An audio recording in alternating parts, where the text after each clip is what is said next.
Go ahead and hit that like button on the way in. You guys know the drill. You guys know the drill. Hit that like button. Let's go. It's cook time.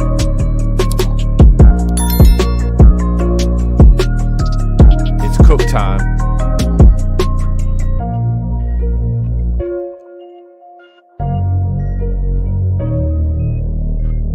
Get comfortable. Get your feet up on the stool.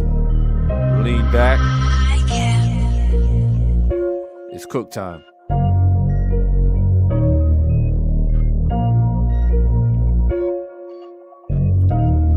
Hashtag 9 days to go. Hashtag 9 days to go.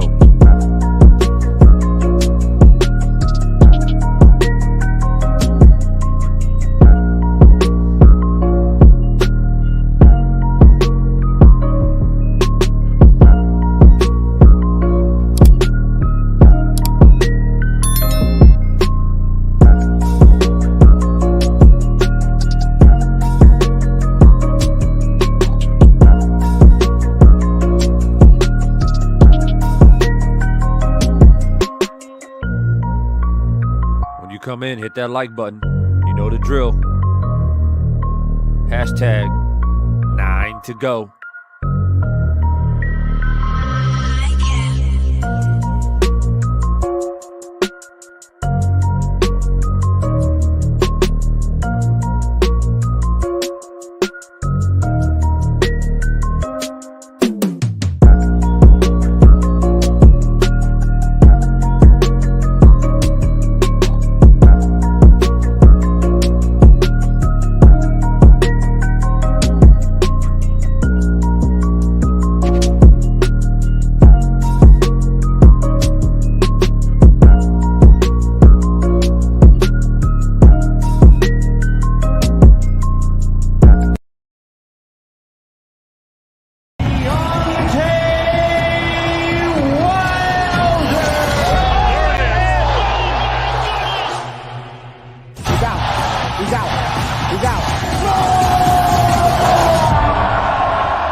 Yeah.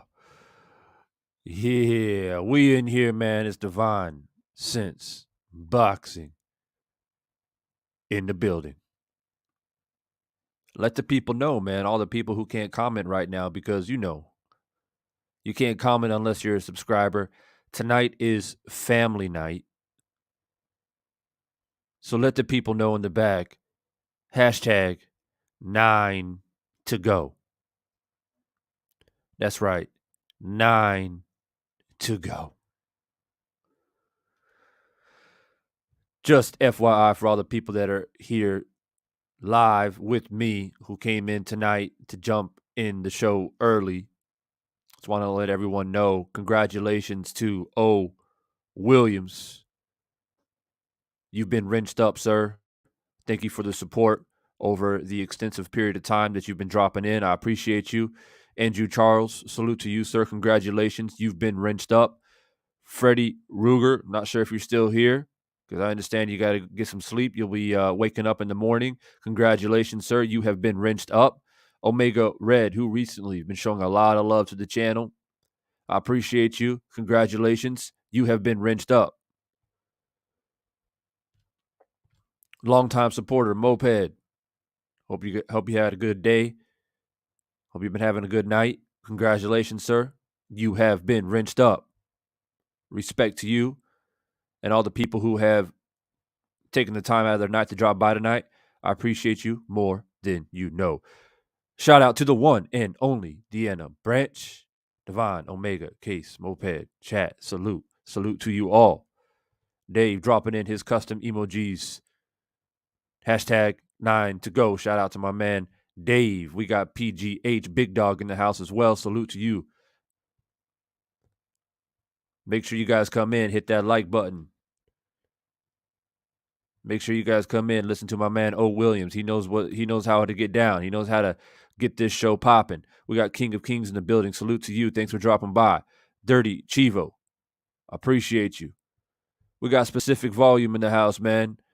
I appreciate you hit me up on the IG, man, and sharing that video from Ego about the corner of Joshua waving the towel, man, in the Usyk fight. Crazy. They try to hide it. Man. Basically, Joshua got stopped. He got stopped. DJ's Zion Love. What's up, man? What's up, bro? Are you a DJ, bro? I appreciate that, man. I like to have some DJs in here. They got some nice flavor. And usually have some nice stuff to say. I was a DJ myself for 4 or 5 years back in the day. Yeah. So you guys see the title of the live stream tonight, so we're about to get it in. Tonight is officially the last live of September. For me, anyways, because today is September the 30th for me in the morning. So this is the last live of September. It's been an interesting month. A lot of topics have been discussed as we've continued to go brick by brick and get closer and closer to, the fight of the year. I mean, let's be honest here. This is the fight of the year. And originally, I was just going to talk about Tyson Fury, give my reaction to his little virtual press conference. At first, I thought it was going to be both Fury and Wilder, but I guess it was only Fury. So I thought I'll come on here and give you guys my reaction to his little interview.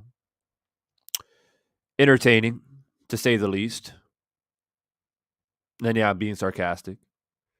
But in the meantime, from the time I woke up this morning, got my coffee to prepare to go live, I had another news title, I guess, pop up on my phone. And I get these random stuff that pop up on my phone sometimes. I don't know how y'all's notification works, but I get like this weird stuff. I get stuff from like Yahoo Sports and all different kinds of sports websites. I don't know why that is because I'm not subscribed to any of this shit. Man, I get suspicious about how these phones work, man. It's like they know I'm on YouTube or I'm Googling stuff about boxing, And then all of a sudden, I start getting all these crazy pop-ups on my phone, like literally notifications, and it's crazy, man. They out here watching us, man. I'm telling you. Change your VPNs. Normally, I just get rid of it. I try to block it and delete it because I got enough stuff on my phone, right? But this one particular article popped up, and it was about, I guess, what's floating around social media right now is this guy, or I don't know if it's a guy or a website or what have you, has created an article basically tearing apart Deontay Wilder's resume. And it caught my attention, right? So this is what it is right here. It's from Touch Gloves Boxing. Now, like I said, supposedly it is circulating around social media right now. A lot of people are talking about it, which I find kind of ironic because, I mean, we're 9 days away from the trilogy fight. If Deontay knocks out Tyson Fury, which I expect him to do, all of this talk about his resume is pretty much irrelevant. It's like a last attempt to sabotage the Judgment Day. Basically, that's what it is. Last attempt to try to poke holes into Deontay Wilder's character. Call me crazy. I don't care. It is what it is. I mean, seriously, y'all going the extra mile when we got 9 days away before a trilogy fight. This literally just popped up on my phone today. So it's this little artwork, and listed as all of his fights from his first fight all the way to his well, actually, it's not his most recent fight. It goes up until Bermain Sterveen in the rematch. I think this artwork was created several years back, but it's now resurfaced. It's resurfaced. I think it was like made in like 2016 or 17, but now it's been resurfaced. So it doesn't include Ortiz. It doesn't include the Fury fights and stuff like that. But some way, somehow, some idiot has pulled this back in. Some idiot who has credibility, or has not credibility, false credibility, I like to call it, because there's a lot of that going on around here, but has followers on, rather it's Twitter or whatever it is, posted it, and now it's making the rounds again. So like I said, it's that last attempt to try to sabotage Deontay Wilder. And for all those people say, oh, come on, Devon, man. Like, ain't nobody trying to sabotage him. It's just people talking about boxing, bro. Don't take it so personal. Well, why is nobody doing this about Fury then? Why is it always Deontay Wilder? Answer me that. Are people so upset? Are people still upset about the accusations that he brought up against Fury? Y'all still upset about that? Wow. Wow. like my homegirl Deanna Brand says, a lot of beta male energy out here. For real. But look, there's like these little side notes to every single person on his resume. You know, it says wasn't ranked, wasn't ranked, wasn't ranked, wasn't ranked, ranked 300th in the world, ranked 192 in the world, or whatever. And it's just funny. It's just funny. So I don't know if you guys have came across this, but it has started to make the rounds. And like I said, it was created, I believe, in 2016, 2017. And now it's resurfaced. So look, what I want to do is this. I want to get this out of the way first, and then I'm going to get into Tyson Fury's press conference, which was my original plan. But this popped up, like I said, randomly this morning on my phone. So let me address this whole resume thing.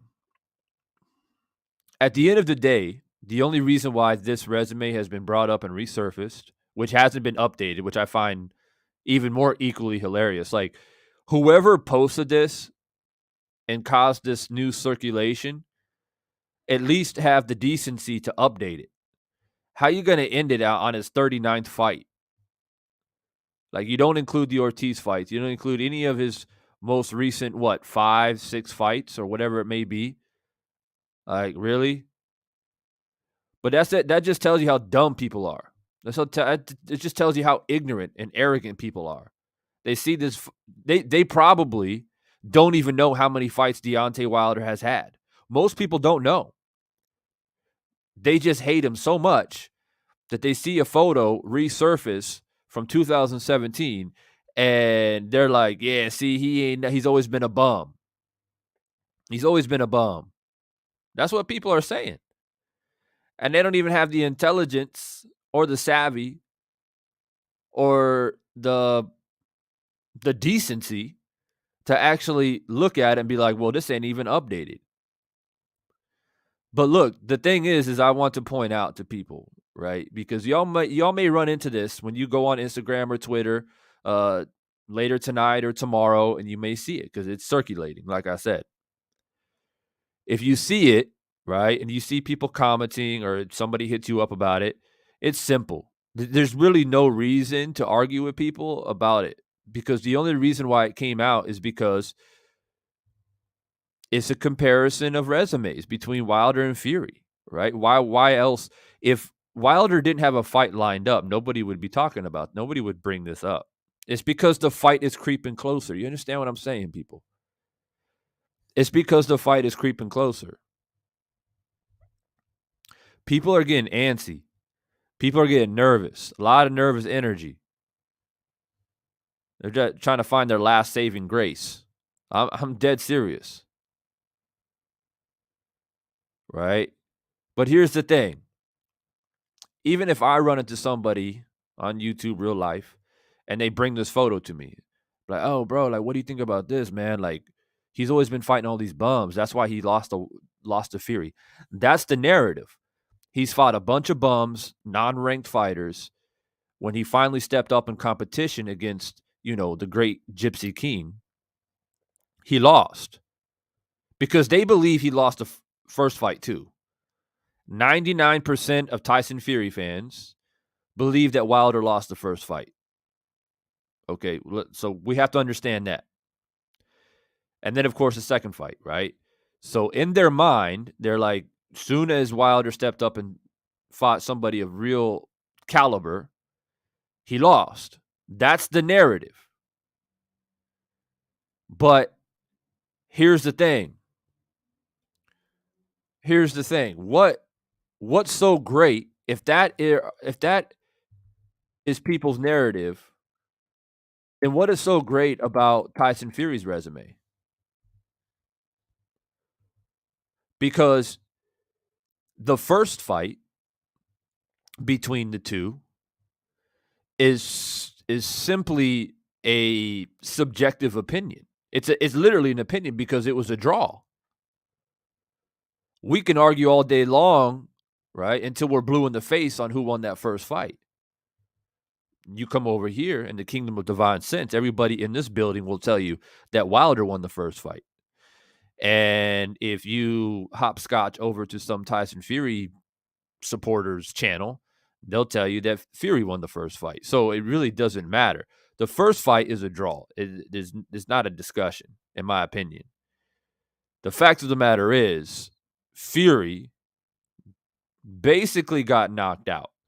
And if it wasn't for Jack Reese and his mercy, he would have been knocked out. And I don't care what anybody says, oh, he got up before the 10 count. We're not beating that dead horse anymore. We're not.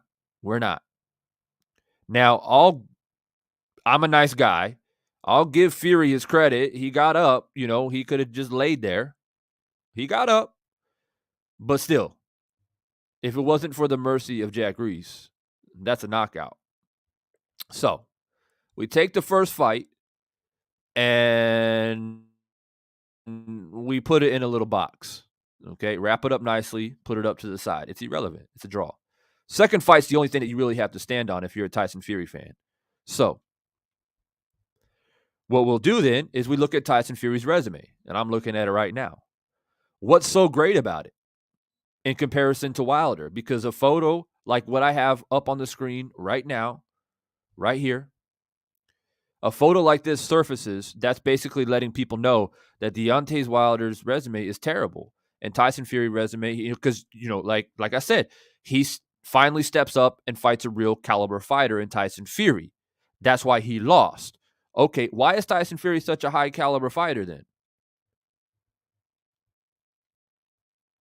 Let's take a look. What's so great about it? The only victories, that notable victories, is he has Derek Chisora on his resume. He has you can't add in Kevin Johnson or Steve Cunningham because they're on the same caliber of a Chris Arreola or an Ortiz, in my opinion. As a matter of fact, I would put Ortiz even higher. So we don't count those guys. And then we have Derek Chisora again in a rematch. So he's got those two. And then probably his most notable win, as we all know, was against Klitschko. An aging, out of his prime, Vladimir Klitschko. And then a bunch of guys that were okay, but nothing great. And a draw against Wilder. Like I said, we've already put that fight to the side. That fight doesn't count. You're not allowed to say, we beat Wilder twice. No, that's your opinion. Because in the history books, it's going to say draw. Can't count it. And then you got Wilder. You beat him in the rematch. So you basically got Wilder, Klitschko. Those are your two outstanding kind of like, what basically brought you to stardom. What brought you to stardom, Tyson Fury, is beating Klitschko. Let's be honest. What brought Wilder to stardom? Does he have a Klitschko on his record? No, he doesn't. But what brought Wilder to stardom was a 95% KO ratio. What brought Mike Tyson to stardom? KO ratio. Before he fought for a title. Okay? There's something of value in the heavyweight division when you're knocking everybody out. And not just knocking dudes out, brutally knocking them out. And let me remind people, this image that I have up here that's circulating, if you're just joining, that is circulating around social media right now isn't updated. It's up until about 2016 or 17. So it doesn't add or include the Ortiz fights, the Fury fights, or any of those, the last, I guess, 6 or 7 fights. So they took a image that was popular circulating, discrediting Deontay Wilder's resume in 2016. They grabbed that, they resurfaced it. Some dumbass who has enough followers on Twitter or whatever, to circulate it through, and now it's making its rounds again. They don't even have the audacity or the decency to even update it. People, we can't make this stuff up.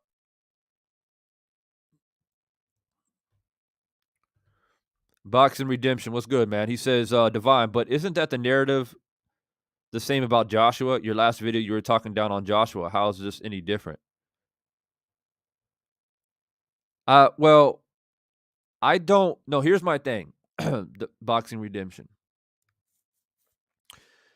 I don't remember talking down on Joshua. It's more of, here's the thing. People talk down on Wilder constantly. They compare his resume to Joshua. They compare his resume to Fury. They compare it to Dillian White and all the top 5 heavyweights. That's normal, right? That's part of boxing conversation and debate.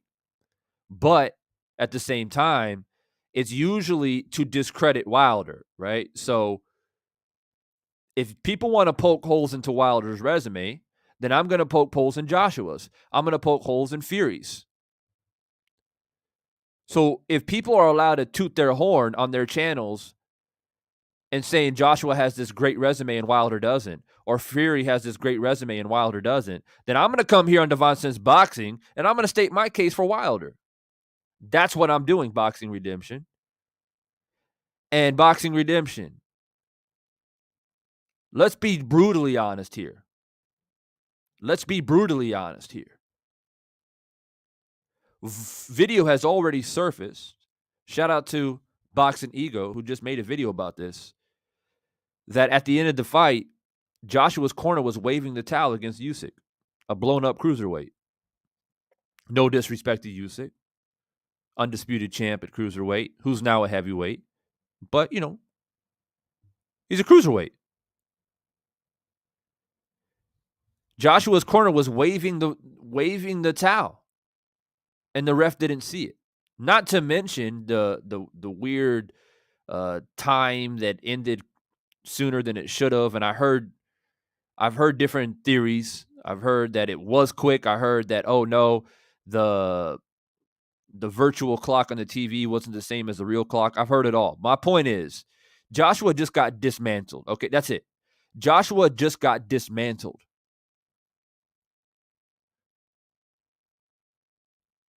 What do you think Wilder would do to him? I don't understand the whole idea of styles make fights.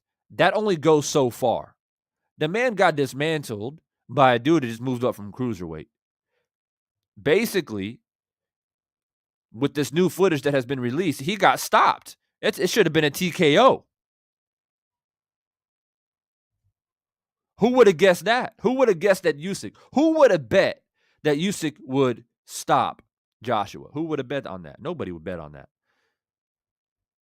I predicted unanimous decision. I was right. But now it seems like the fight should have been stopped. So my point is people can toot their horns all they want about how Joshua's resume is better, Fury resume is better, this, that, and the third. Well, look, at the end of the day, it's not Wilder's fault, right? If Wilder goes in and knocks out Fury, Joshua is no longer the champ. Usyk is. So if they make the fight against Usyk and Wilder beats Usyk and becomes the undisputed heavyweight champion of the world, don't blame Wilder that he didn't fight Joshua. Joshua lost. Fury got knocked out. Will you give Wilder his credit? I don't know why people get so damn sensitive about Joshua. He lost, man. He got dismantled.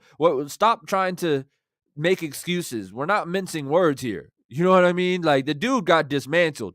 If you want me to come on here and say that Wilder got beat up in the second fight, okay, fine. Yeah, he did. But guess what? There's a trilogy fight happening here in 9 days. And to me, that's what is really going to tell us who's the better fighter. October 9th is really going to tell us. First fight was a draw. Tyson nearly got knocked out. Well, he was knocked out. Jack Reese was merciful. Second fight, Fury won. Third fight's going to tell us. So are people going to give him his credit? That's what I really want to know. Because you got dumbass photos like this I have up here on the screen surfacing around. For what, though? It's not even updated, for one. And number two, why are people continuously trying to dismantle Wilder? Like, what? Are people really that scared? They must be. They must be.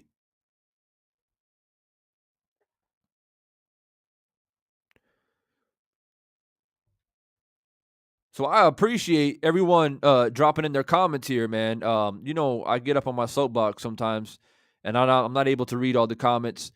Super chats help with that, as always. And also, I want to let everyone know that pinned up at the top of this chat is a link to become an official member of the channel.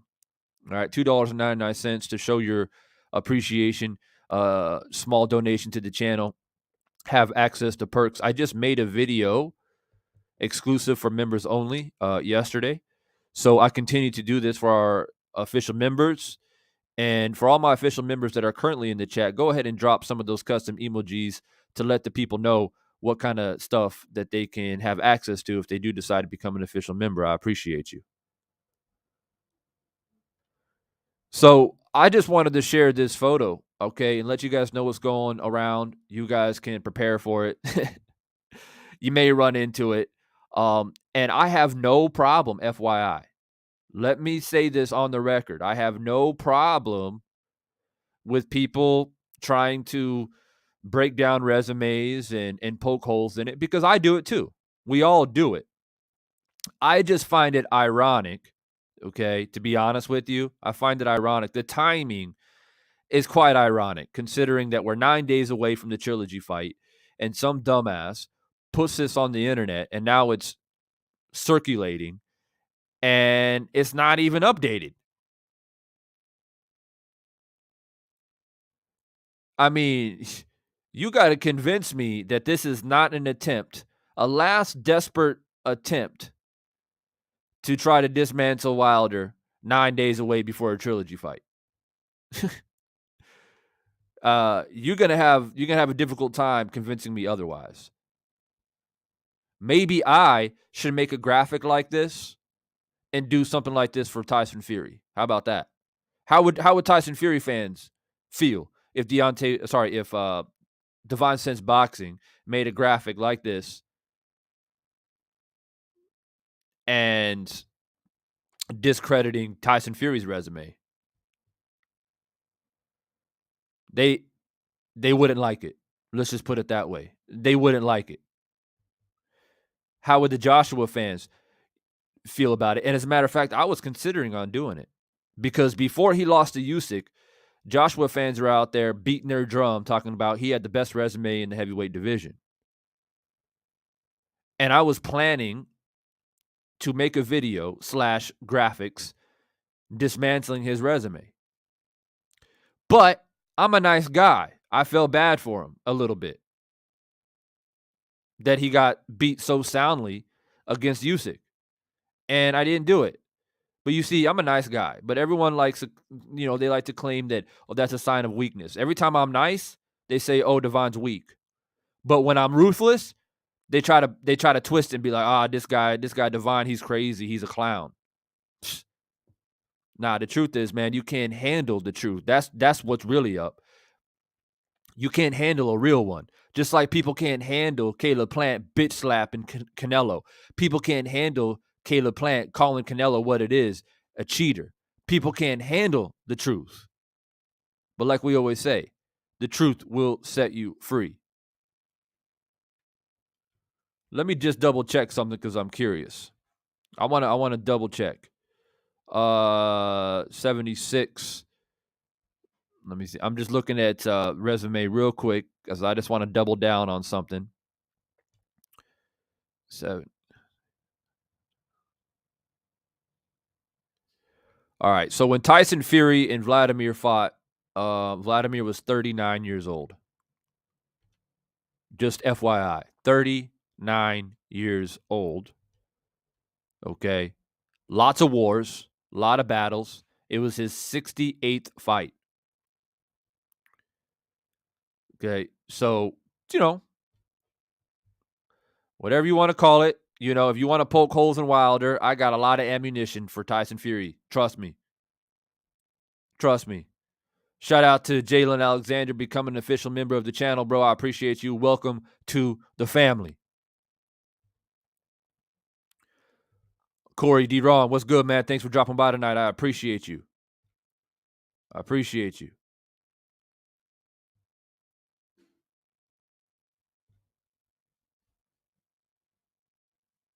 Oh, you here, bro. Go. You got access to those custom emojis. Use them to your enjoyment. And like I said, I appreciate you becoming a part of the family, man. So look, enough of that. For the people that weren't able to watch this live, it'll be uploaded on my channel, and they can watch and listen to my thoughts on that. So let's move into the next topic of the night.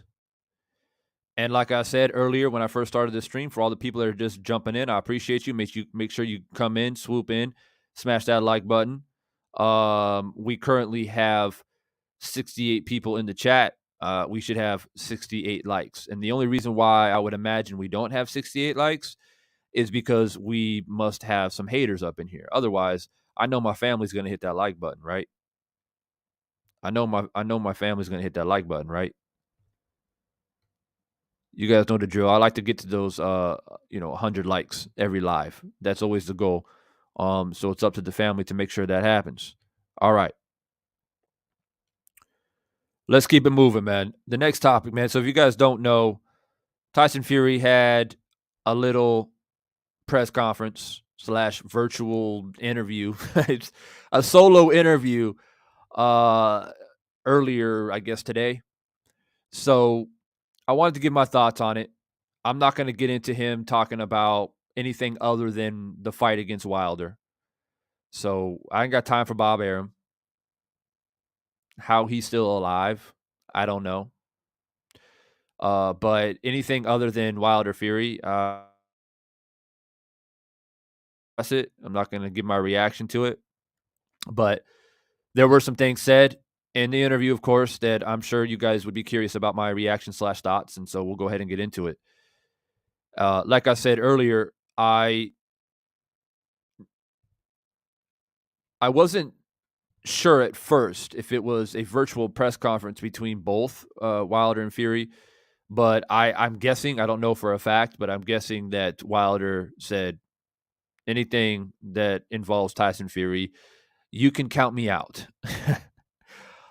Do I blame him? No.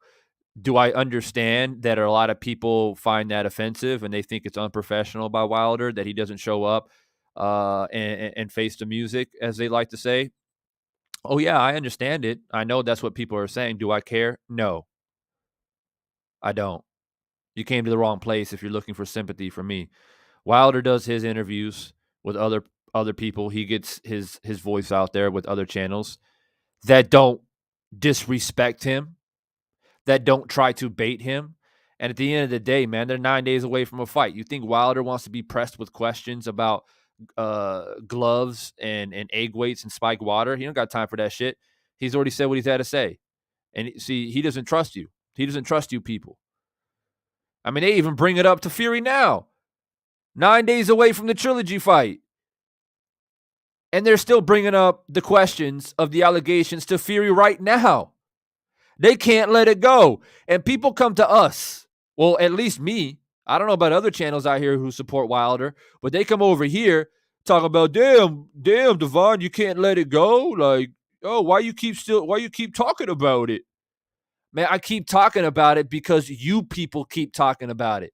I keep telling you guys, I'm ready for the trilogy fight. Like, why are we not focused on October 9th? Like, what are you talking about? I ain't bringing this shit up. You guys keep bringing it up.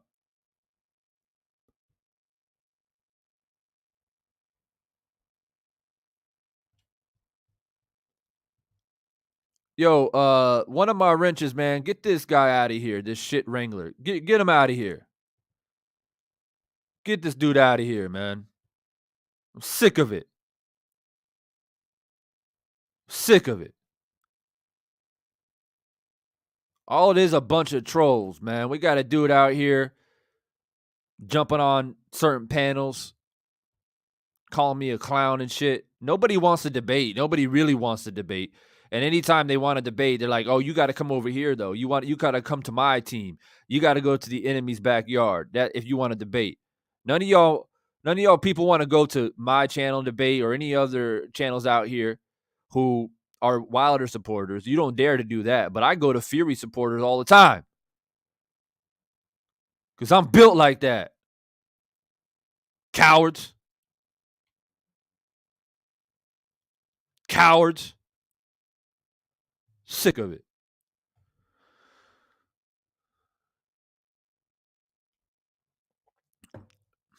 Maybe I had too much coffee. Maybe I should stop drinking. I can't. It's too good. Deanna says, Bob, sad. Bob can't even enjoy the fruits of his labor. He's still got to be seen. Man, hey Dave, it's crazy, bro. Like people literally subscribe to wait to comment. Literally, they literally subscribe because they just can't help themselves. They gotta comment. They gotta try to disrupt what we got going on over here, and that's why we got the wrenches on standby, guarding the gates of the kingdom of divine sense. You understand me? Tell them. I'm highlighting this comment, please. I can't take this beta male energy anymore. I can't. I can't. All right. So you guys see this guy. Look, you see it on the screen, man. It's Tyson Fury. It's Tyson Fury. It's the Gypsy King. With his smirk, with his grin. Shirtless again. In his what it looks like Victorian house somewhere in the UK. So we're gonna watch it. I'm gonna just play the audio. Because YouTube has been attacking me heavy. Like 3 out of the last 4 lives that I've done, I've been hit with copyrights like crazy. So we gotta do it the safe way nowadays. So there he is, smiling, grinning. I mean, you see this face, right? You think Deontay Wilder wants to see this on the screen? Yeah, y'all think that Deontay Wilder wants to see this on his screen, trying to do a Zoom virtual press conference? Come on, man. It's bad enough that he got to see him in person. It's bad enough, man. He's like, man, I have to see him on October 9th. And that's when I have the opportunity to punch him in the face. That's the only time I want to see him. But look, man. Well, look, man. Look at this guy. You really want to do a press conference with this guy? I'm saying, man. And people clown Wilder. Wait, Wilder just comes on and he tries to be, respectful and just say, "Hey, I'm doing good." Talk about his family, talk about his life, be humble. And people somehow get upset at that. How do you get upset at positivity? You know what that definition is? People who get upset or uncomfortable with positivity and the truth equals evil. Like I'm telling you. How other way do you describe it? Let me say that again for people in the back, because I know we got a lot of creeps back there. They're creeping. They're creeping in the back because you can't comment, can you? You dislike and are uncomfortable positivity and the truth. That equals evil. Because evil doesn't like the truth. Evil doesn't like positivity. They want negativity. They want chaos. Yeah. We got no time for that.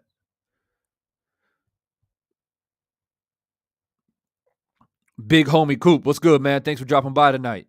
Fred Rhodes, what's good? So I creep. Yeah. Hey, so all we got to do is just make fun of this now. Isn't it nice? Isn't it nice just to have our little family night? It's a family night. Family nights are nice. That's right.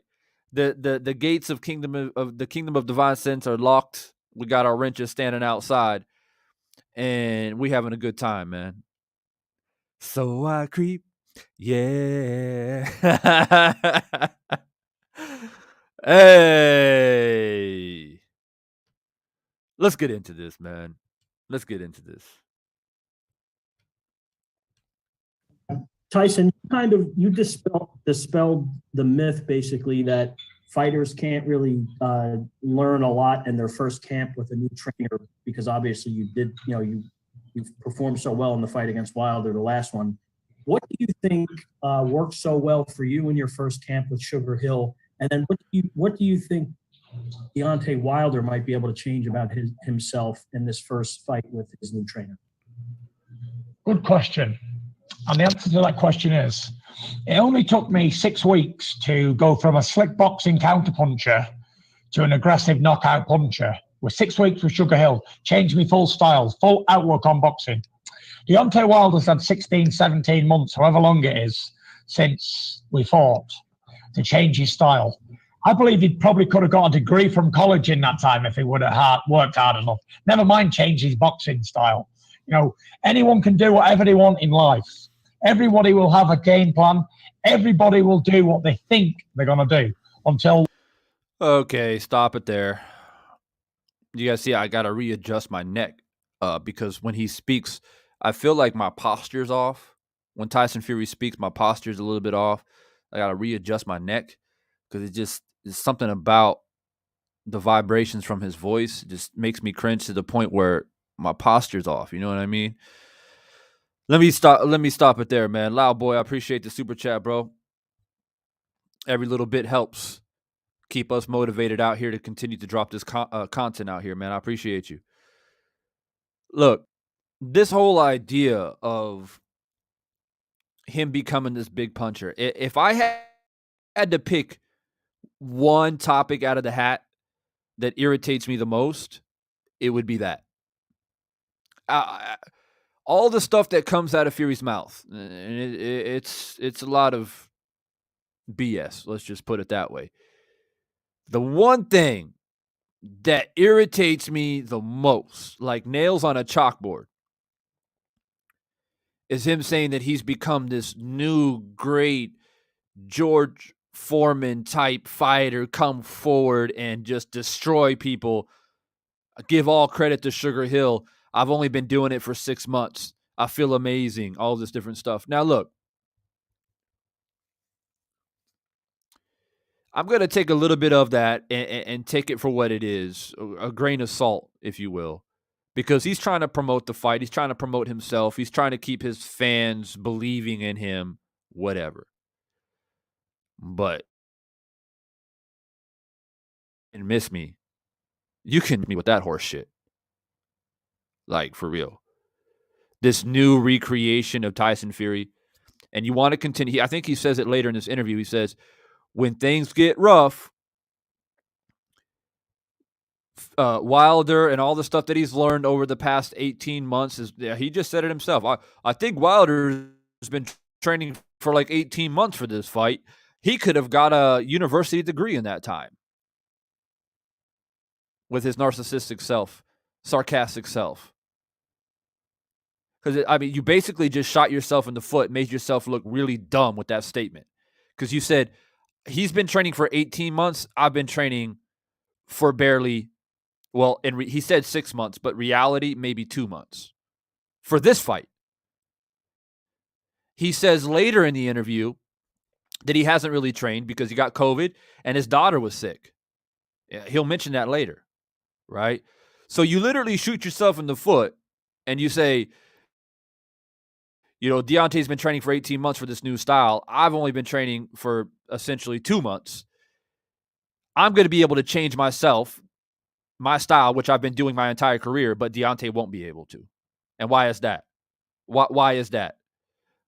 Only 2 conclusions from that. One, you're saying that Sugar Hill's a way better trainer than Malik Scott. Okay, that's a matter of an opinion. And 2, you're saying that you're more athletic and more gifted, not as a boxer, but as an athlete, because it takes an athlete, a true gifted athlete, to be able to change styles and change who they are. So you're saying you're a better athlete, not a better boxer. We've never debated here on rather who's a better boxer. We're debating on who's a better athlete. It takes an athlete to be able to change and adapt.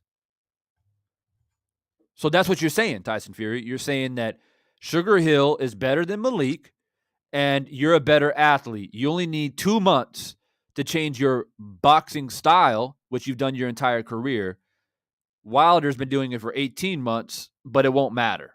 That's what you're saying. How, on the God's beautiful green earth, would you ever consider yourself a better athlete than Deontay Wilder? When Deontay Wilder came into boxing, what, 23, 24, represented his country, got a bronze medal, something you never did in the Olympics. Just want to put that out there. I know that's a thorn in your side. Y'all don't like that when I say that, but it's fact. Right?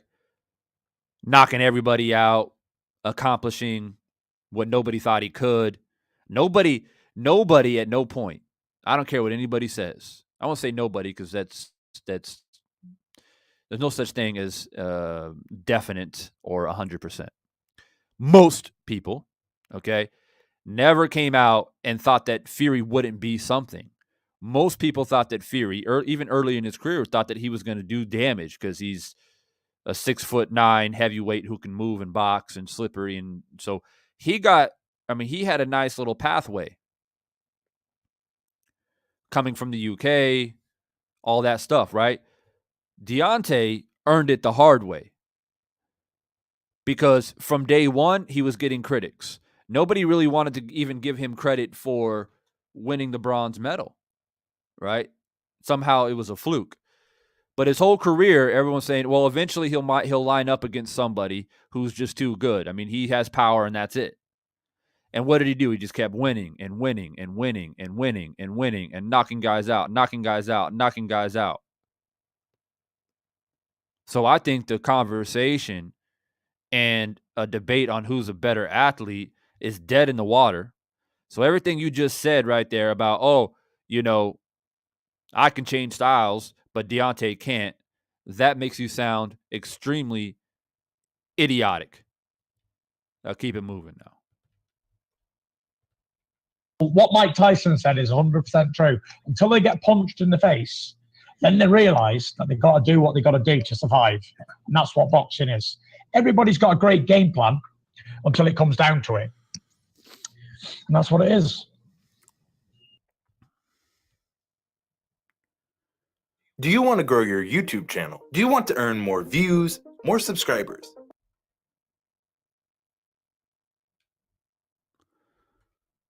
Sorry about that, guys. And Tyson, my other question for you is obviously the heavyweight division changed a great deal on Saturday with Joshua's loss to Usyk. Patrick Starr, what's good, bro? Thanks for dropping by tonight. Of course, how it changes what you might do moving forward after this fight. I've only got one fight on my mind at the III. moment, and that's Deontay Wilder. He's the most dangerous heavyweight on the planet, barring none, and can end your career with one punch in any round. I've only got one fight on my mind at the moment, and that's Deontay Wilder. He's the most. I want you guys to notice something. Notice how there's a trend with Fury, right? This comes from like the manic kind of personality that he has, the roller coaster personality, right? Which I personally just can't like deal with that even in real life. I can't deal with people who are up and down, side, back and forth, like inconsistent. You don't know if you turn your back, they might do some shady shit. That's just me. But notice that behavior, right? He discredits Wilder. He's nothing. And then he goes and says, oh, he's the most devastating puncher in the heavyweight division. Now, because Joshua lost, I'm going to go ahead and put him number 2. I'm number 1, Wilder's number 2. But you've said repeatedly that Wilder is a bum. Wilder's a dosser. Wilder is not in the conversation of top 5 heavyweights. You said that repeatedly, Tyson.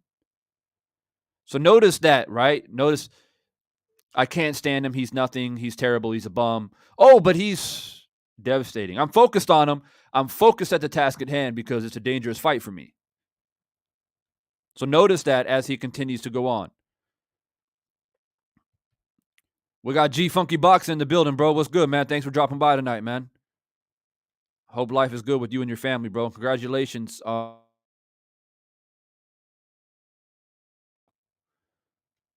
let's pay attention to this behavior. dangerous heavyweight on the planet, barring none, and can end your career with one punch in any round. So I can't be thinking about what happened in other fights. I can only think about me. I know it's selfish, but it's a very selfish game that I'm in. So I haven't really thought. This guy's a character, man. This guy is literally a character. I am Trill Will in the building. What's good, bro? Thanks for dropping by tonight. This guy's a character. He's literally this guy can play a movie character, man. For real. But he's like, in one breath, Wilder, I'm not worried about Wilder. I'm gonna run through him like a freight train. It's gonna be worse than it was the second fight. And then he takes pause and says, I gotta be focused. I've got to be selfish. Deontay is the most dangerous puncher in the heavyweight division. He can end you in any round.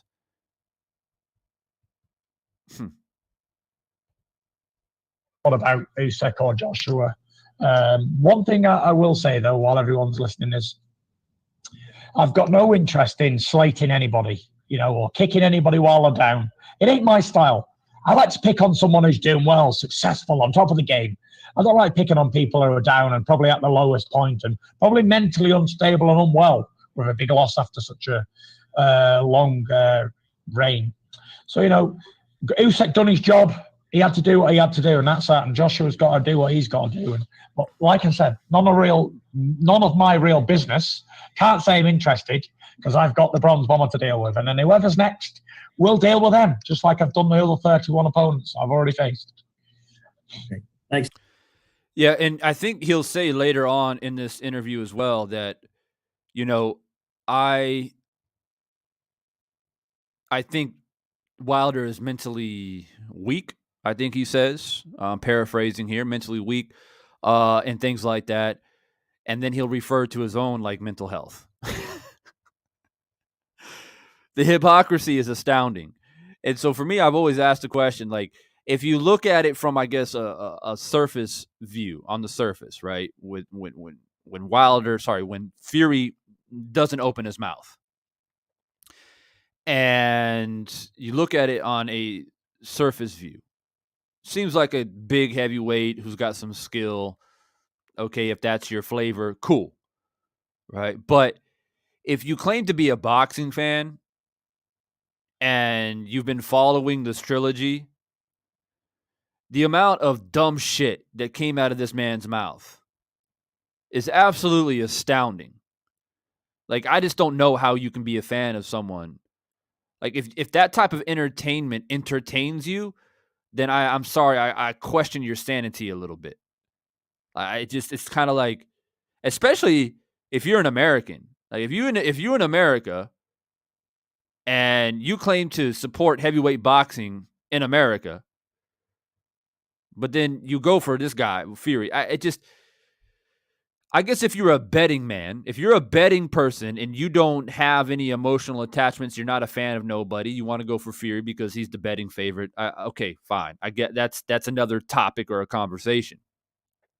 I will, though, say, however, if you're a betting man, I would advise you to go for Wilder, because if you're trying to get paid and you respect Divine Sense's boxing knowledge, because I have a tendency to give accurate predictions, just FYI, I would advise you to go for Wilder. But, it's your money, up to you. But anyways, I just wanted to put that out there. Very interesting. And the more he talks, the more I understand on why Wilder wouldn't want to attend. Because you want to talk about losing focus. This is the quickest way to lose focus. And Tyson Fury is a master of baiting people. Literally. Tony Forrester, what's good, man? Thanks for dropping by tonight.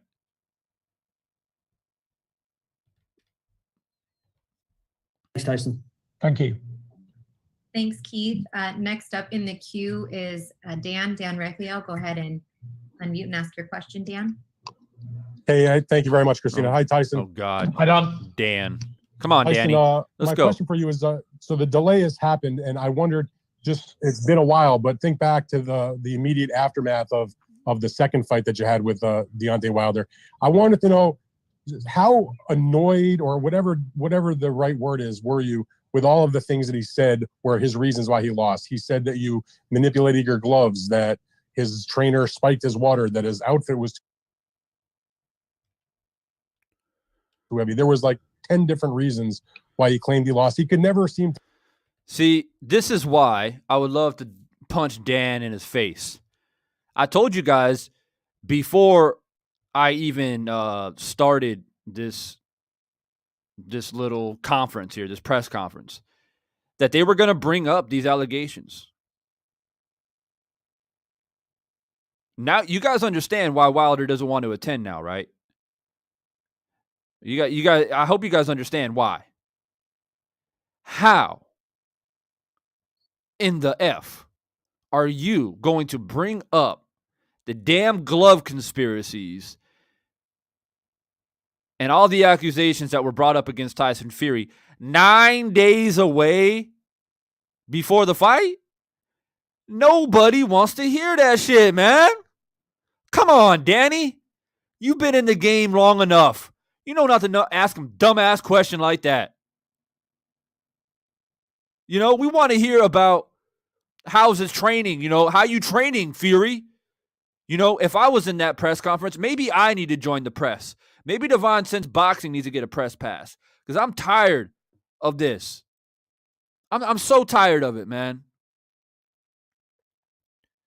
Because if you give me the mic, how you doing, Tyson Fury, man? I hope training's going well for you. I just got a real quick question for you. A lot of people are saying out here that you haven't been training at all. A lot of people have been saying that you look out of shape. A lot of people have been saying that you haven't been taking this fight seriously. A lot of people are saying that basically you feel like this is going to be an easier fight than the second fight. So my question to you, Tyson Fury, is how's training been going? What have you guys been working on? Have you guys been working on anything specific? The people would like to know. Why is that so hard? Why is that so hard to ask? Y'all afraid of Tyson Fury? Y'all afraid of the Gypsy King? You might ask the wrong question, but you're not afraid to ask Wilder dumbass questions. You're not afraid of getting Wilder pissed off and get him all hyped up and then put him in a negative light, like when he went apeshit on Radio Raheem, asking dumb questions. Asking dumb questions.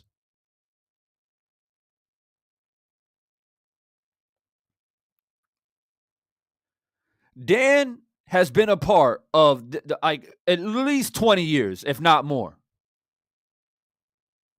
ESPN.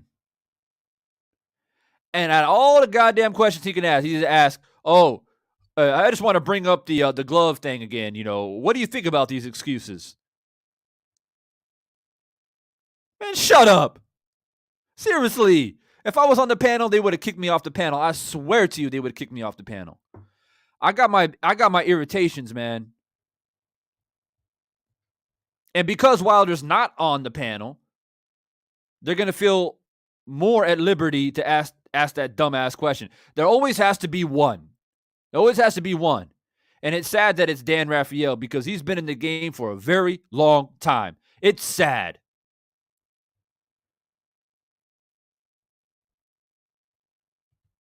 Boxing fan, my ass. Boxing expert, my ass. To give you any credit for just beating him and being the better man on the night. What's your perspective about that?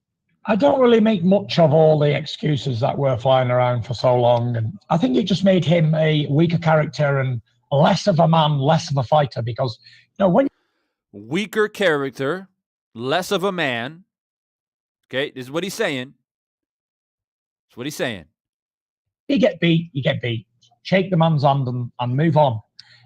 Lots of fighters have lost. Muhammad Ali lost fights. Mike Tyson lost fights. But it's what they do after they lose that makes them who they are. And I've not really got a lot to say about what Deontay Wilder was saying. It's none of my real concern because when some people lose, they have to make up an excuse why they lost. And that's probably Deontay Wilder's reasons for going into this second fight to convince himself of whatever happened. And that's up to him. Good luck to him in the fight, and we'll see if he can do anything better in the second fight. Yeah, thank you, Dan, for wasting everybody's time. Listen to that dumbass response by Fury. And, you know, Fury said exactly what I expected him to say. What else do you expect him to say? Dan has been in the game long enough. He knew damn good and well what Tyson Fury was going to say. That's why he asked it. What do you think he's going to say? Oh, well, maybe the glove stuff is true. I don't know. You know, what do you expect him to say? Come on, Danny. You know better than that. You know better than that. C. Wood, what's good, man? Glad you made the live tonight. Big Dog Willie in the house. I appreciate you, bro, for stopping by.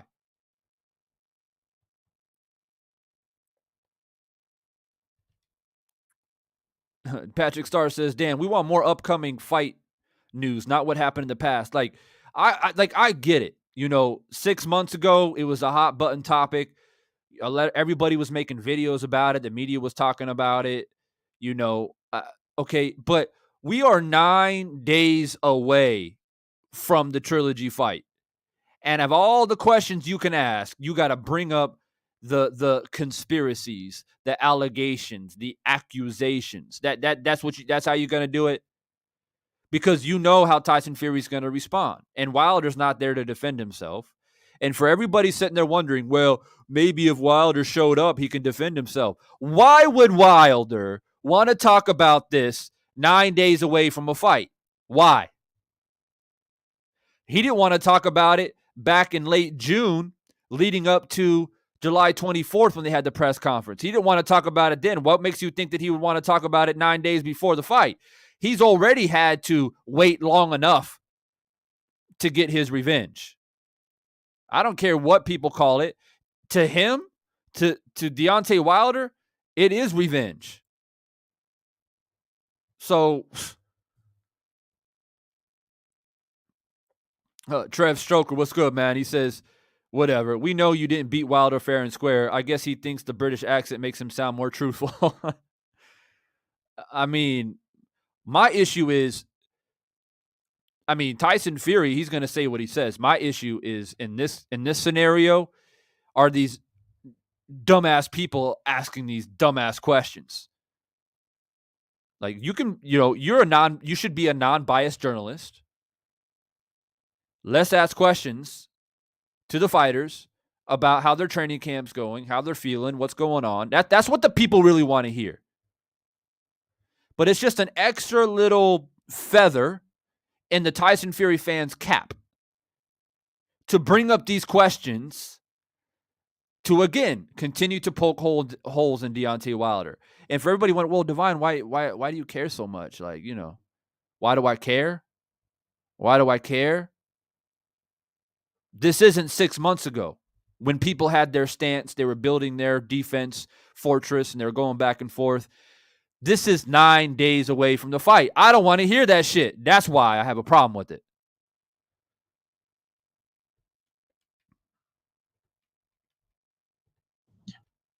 Before I continue, we are currently at, from what I see, 93 likes. We need to get that up to 100. That's the minimum. Guys, ladies and gentlemen, in the chat tonight, I appreciate you. It's family night. But the thing about it is, this is the last live stream of September. This is it right here. The last live stream of September. This is a monumental night tonight when it's all said and done. So hit that like button. Subscribe if you're not subscribed. Be a part of the conversation. You know, and all that good stuff. Also, consider becoming an official member of the channel. The link is pinned up at the top of the chat. Grab your perks. Grab your custom emojis, because come October 9th and 10th, when Divine Sense goes live, you're going to be happy that you got those custom emojis. I got Caleb Plant too. That might come into handy. Fight, rather. Is that it for you, Dan?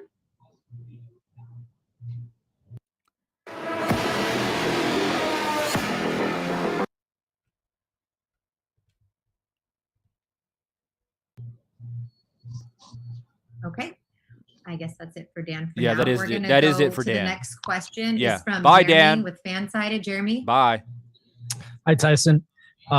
You've been very open about your mental health struggles. You once explained to me that it's a daily struggle. While preparing for this fight, did you ever feel those struggles could jeopardize this fight or your success in the ring? I don't never feel like the mental health struggle can jeopardize my fights, because all the time I'm training and keeping fit and I've got a goal and I'm motivated, then I don't get down, depressed or anxious. So that's why I train every single day in my life and I don't take no time off.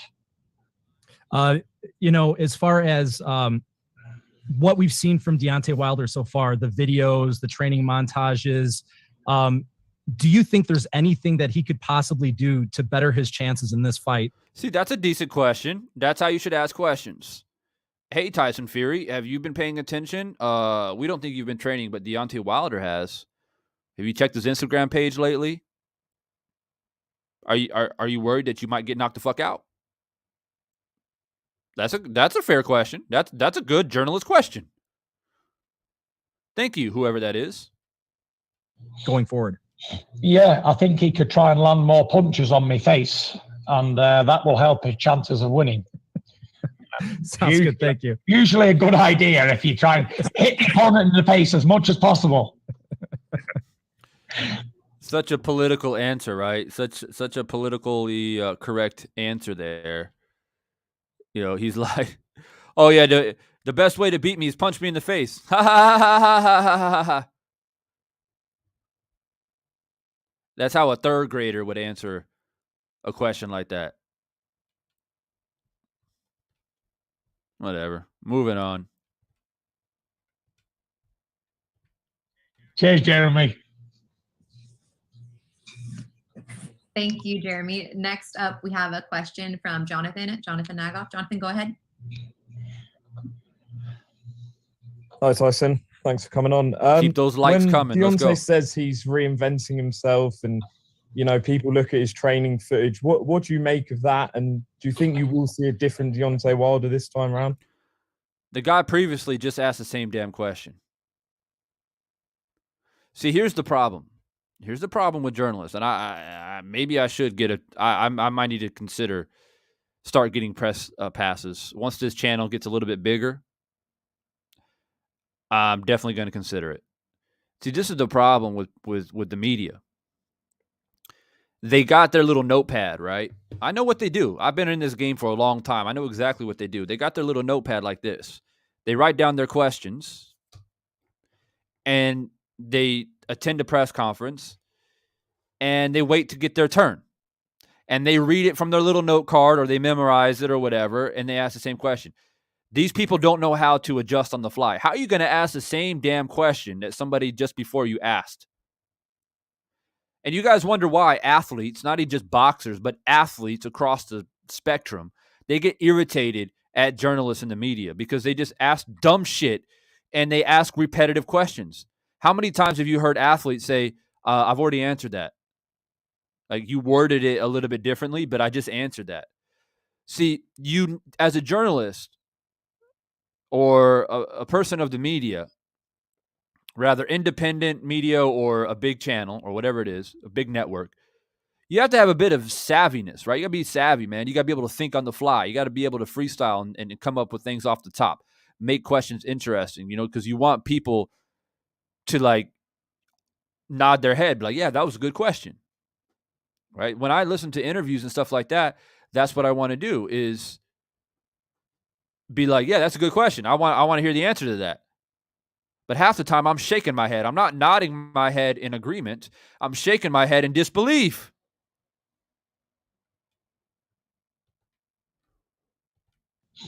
I don't make much of it because a lot of people speak a lot of words and nothing ever gets done about it. Black Superman in the building. What's good, my man? Well, we'll see on the night. And I hope he brings a better fight because last time was disappointing, really, to say the least. I trained for an absolute war and it was a one-sided beatdown. So hopefully he can bring a much better fight this time, give me a challenge. That's what I'm here to be challenged, These challengers need to give me a good challenge. That's what I want, good challenges. Bob, are you still there? All I want is a good challenge. Well, you're going to get it. Yeah. Be careful what you wish for. Bob, do you kind of to that point, do you expect to see anything different from Deontay Wilder in this third fight? What do you mean? Do you think that to see? Who the hell knows? I'm not involved with that camp. Sure, he's going to try something different because he ain't going to want to do the same thing and end up. Why is Bob Arum talking? I've listened to Bob since 2002. I don't have anything.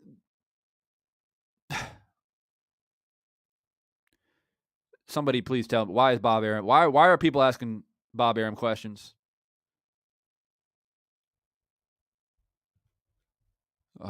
I gotta Getting knocked out. So he's going to. I gotta fast forward. Fast forward. I'm sorry. I can't. Hey Tyson, how you doing? Hey Dan, you all right, mate? ออฟฟิศแห่งหนึ่งประกอบ These ads killing me, man. God damn. Mate, thank you. You've got a fantastic record in rematches. Obviously, you're unbeaten overall, but you've always produced Literally a better performance the second 60s, time around. Literally. McDermott, Chisora, Wilder, of course. With that in mind, what's the secret to improving against the same opponent second time in a row? And linked to that, what advice would you give Joshua to do the same against Usyk? I don't know, Dan, to be honest. I just go in there and do what I always do. And that's try and be victorious and give 100%. That's all you can do, you know. You can only do your best in boxing. And if it's not good enough, then you don't win. And if it is good enough, you move on to the next one. There's no secret, there's no rocket science to boxing. Although a lot of these fighters today try and make it quite technical and all this downloading data bullshit. I've never heard such bollocks in my life. When you come in, hit that like button. Let's go. When you come in, hit that like button. You guys know the drill. If you're new to the channel, I appreciate you stopping by. Subscribe, be a part of the conversation. You know, it's two men fighting, punching each other in the face and body for 12 rounds or less. There's no rocket science to it. You got to train hard and get to bed early, eat right, drink plenty of water, and get stuck in best way you can. And if it's not going your way with the one game plan you have, change it up and do something different. Give your best. Facts. Give all you can. Leave it all in the ring. Facts. And don't be an if I woulda, shoulda, coulda. Don't never think to yourself, if I would have trained a bit harder or I would have given a bit more in whatever round, I could have done better. My advice to Joshua in the rematch is get stuck in the best way he knows how. Put his best foot forward and swing away, Jack. Swing away. Cheers, Tyson. Good luck. Thank you. joining us? You know, you know Tyson Fury is agitated. Like, to be honest with you, you know that he's agitated that Joshua lost that fight. Let's be honest. You know, he was hoping for a miracle. I call it a miracle. If that hurts your feelings, I don't care. But he's hoping for a miracle and beating Wilder and hoping Joshua got past Usyk so they can do their little UK mega fight, 120,000 people in a stadium and all that. Well, your dreams were crushed. The man from the Ukraine swooped up in there in front of 70,000 people and beat the brakes off Joshua, okay? And now you got to face the music yourself in 9 days. Y'all leave in the comments right now, #9 to go. Official members of the channel, go ahead and put a custom emoji next to that because we got a lot of people. We got 100 people in here, and I guarantee you we got at least 15 people minimum watching behind the scenes. They can't comment because they're not subscribed. Sorry, not sorry. So let's go ahead and let them know. #9 days to go. Official members of the channel, drop in those custom emojis as well. Now on the call is Frank Warren of Queensbury Promotions. Frank, are you there? I am. Good evening or good afternoon. Hi, Frank. Thank you for joining us as well. Frank is also available in addition to Bob and Tyson for questions. But I just want to ask you, when Tyson did go back to the UK after closing camp. Mr. G, I didn't watch that live, bro, so I couldn't speak on it, bro. I don't know. I don't know what was said. Drop it. #9 days ago. Official members, drop those custom here emojis. Let's from go. COVID before he came back. What did you see from Tyson that you could tell us or give us a little bit of insight? Because he was really kind of closed off there while he was back in the UK before recently coming back here. I can answer that question. Nobody's seen anything because nobody's seen me. He wasn't. I think we only see him. Was it a few weeks ago? Other than that, it was a closed. Go back to the UK after closing camp here from COVID before he came back. What did you see from Tyson that you could tell us or give us a little bit of insight? Because he was really kind of closed off there while he was back in the UK before recently coming back here. I can answer that question. Nobody's seen anything because nobody's seen me. He wasn't. I think we only see him. Was it a few weeks ago? Other than that, it was a closed. He's just closed down. I mean, obviously he had the personal things going on with his the birth of his daughter, and that was obviously occupying him. I don't think anybody troubled him because that was the most important. I'm not 100% sure what they're referring to here. But if they're talking about when he got COVID and he was saw in the public, I mean, that's pretty much public knowledge at this point. A lot of people saw him. If they're talking about him being noticed in the public in the UK, Drew Titan found a photo of him taking a photo with a fan at like at a fair or a carnival or something like that, like a month and a half ago. So it's pretty much common knowledge and public knowledge at this point that you were seen in the public. So obviously this may be an attempt to refute that, but there's no refuting facts. So I don't even know. And by the way, as soon as you guys started dropping the hashtag 9to go and dropping in these custom emojis, the live viewer count dropped by like 10. So I told you, there's like 10 to 15 haters lurking, can't comment, disliking the live stream. So that's why, they like to be a thorn in our side. So we got our little weapons too. We got those custom emojis and we've got those hashtags. We're going to make sure every single day we're going to drop those hashtags. 9to go, 8to go, 7to go, 6to go. Tick, tock, tick, tock, tick, tock. That's right. Peter Pan. The clock is in the crocodile's stomach. It's coming for the hook. It's coming for the hook. Tick, tock, tick, tock. Important thing, but I know he's been training very hard, and obviously once his daughter was in a good place, I think that put Tyson in a good place, no doubt about that. And he's as he said, certainly when I see him, I thought he looked in extremely great physical condition, and he was great mentally. This is a dangerous Tyson Fury. When he's like this, he's a dangerous man, and I think Deontay Wilder's going to have a real problem. Thank you, Frank. And again, just as a reminder, Frank, Bob, and Tyson are all available for questions. We're going to get now to another member of the media. We got tons of people trying to raise their hand, and just bear with us here as Evan filters through the queue. The next up is going to be Jeff Powell. Jeff, go ahead. Hi, Tyson. Good to see you. Hi, Jeff. Good to see you, buddy. Just give me a thought. Hey, Boogie, what's in terms good, of man? Mentality for the fight. Given that you were held up and thankfully everything turned out well with the baby, given you had COVID, is there any doubt in your mind that you'll be less than 1,000% for this? No, I never go into fights if I'm not 100%. Y'all hear that? I never go into a fight unless I'm 100%. Tyson, were you 100% before the July 24th date? Were you 100%? Oh, sorry, I forgot you got COVID. Sorry. Come on, Divine. Pay attention, Divine. I apologize. You got COVID, so you weren't 100%. That's why we postponed it, right? We postponed it. Another 3 months. Okay, got it. Sorry. It slipped my mind. Okay, here we go. I don't go in on 50s and 25s and 35s. I go in 100% and I give 100%. You never hear me making excuses about, why I did this wrong, or why the fight was a bad fight, or whatever, why I got caught. Shit happens in boxing, Jeff. As you well know, you've been around it long enough to know that now. And you just got to do the best you can. And that's it. Get stuck in and hit him more times than he's hitting you. It ain't rocket science. Boxing is very, very, very simple. You hit the opponent more times than he hits you.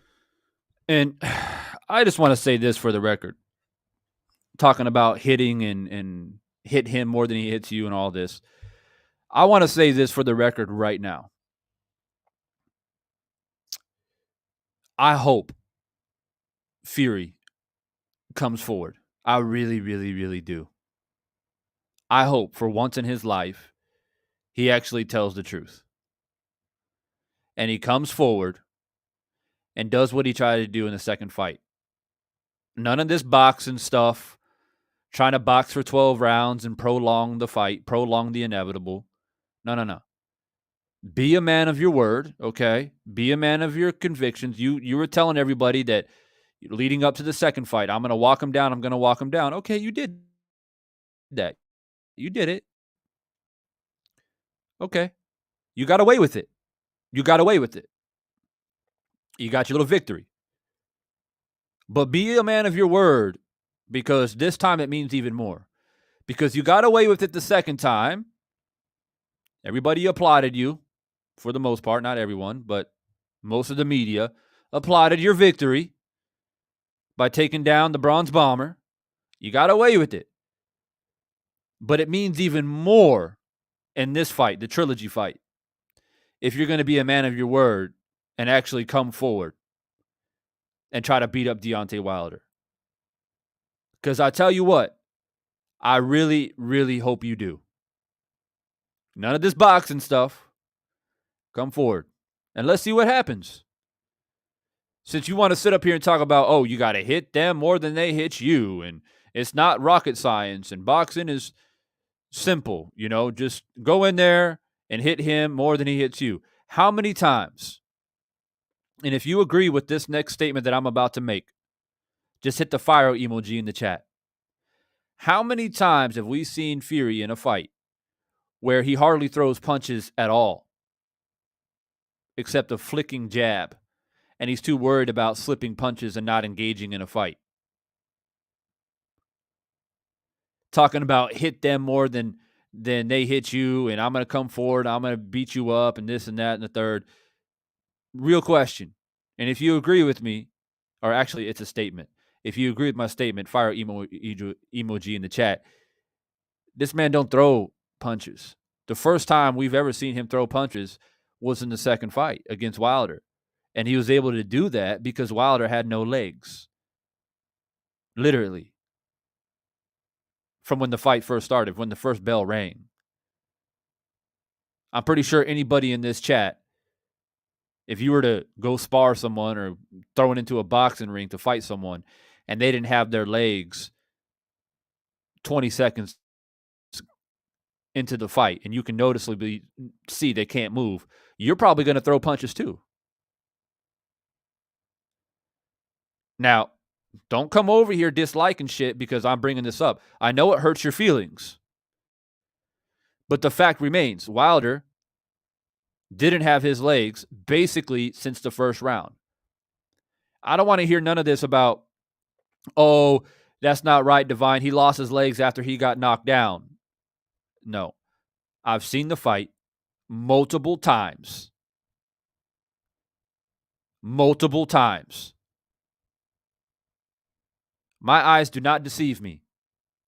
And that's exactly why I watched it multiple times, because I am my own worst critic. And I want to make sure that my eyes don't deceive me. So, rather you want to call it he had a bad day, he got in a fight with his girlfriend, he slipped in the shower and knocked his head or on the wall, or whatever you want to call it. I don't care what you want to call it, whatever reason you think it may have been. At the end of the day, he wasn't himself before the fight even started. So Fury got away with one. Okay? So what I want to know, is he going to be a man of his word and walk him down and try to beat him up in the third fight? Because what we do know is this. Any possible conspiracy allegations, accusations, whatever you want to call it, what supposed true fact, whatever. Okay, I'll play devil's advocate for the sake of this conversation. What we do know is there will be zero existence of it on the third fight. Hate it or love it, feel like it's warranted or unwarranted, the spotlight will be on Fury. When he's getting his hands wrapped, everything. And you can be upset at that because you may feel like, that's Wilder's fault for bringing up these false allegations without evidence. You can be upset all you want, but Tyson Fury and his team never refuted it either. They never defended themselves either. So, in a way, they kind of brought it upon themselves. So it don't really matter, does it? If Tyson's a clean fighter, then, third fight, he's going to be clean for sure. So what does that mean? In the grand scheme of things, what does that mean? Well, that means that if Tyson Fury wins, okay, I'm going to say it for the record. If Tyson Fury wins, knowing what I just said about him not being able to cheat, okay, and having a good, solid, unbiased referee in the ring, I'm not making excuses. Don't be like, oh, don't bring the referee into this, Divine. Referees have known throughout boxing history to sway a fight one way or the other. Boxing history is replete of those examples. Shall I bring up Medrick Taylor and Julio Cesar Chavez? Do I have to bring up that fight? Do you really want me to go down the list? So yes, I want a fair, unbiased referee. And if Tyson Fury wins, then he gets his credit. But here's the thing. Fair, even playing field, unbiased referee. Tyson Fury fans, you better be worried. You better be worried.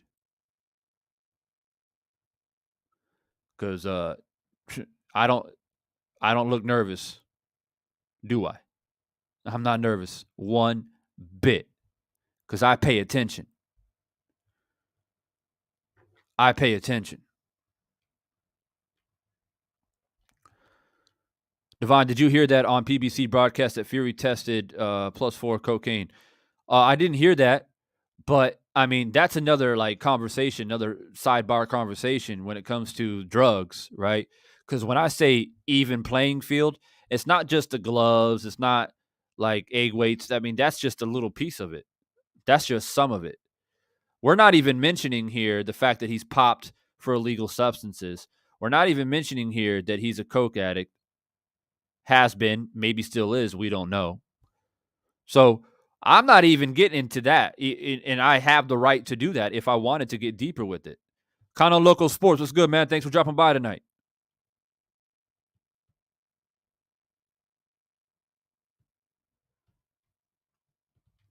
Deanna, Diesel says, Deanna, if that's true, I didn't see it anywhere. Yeah, so that's not like I said, man, we're just talking about the conspiracies and allegations that were brought up after the second fight. What we do know is those will not exist. The spotlight's on Fury, and in a way, he brought it upon himself because he never really tried to dispute it. Now, in regards to, I've talked to Tay Jones about this, as far as drug testing leading up for the fight. He said it's the standard drug testing that they always do. So if they're not doing randomized blood and urine, something that Floyd Mayweather advocated, then we're never really going to know, right? Because if you use certain substances to mask other agents and all this other craziness, that's a possibility. But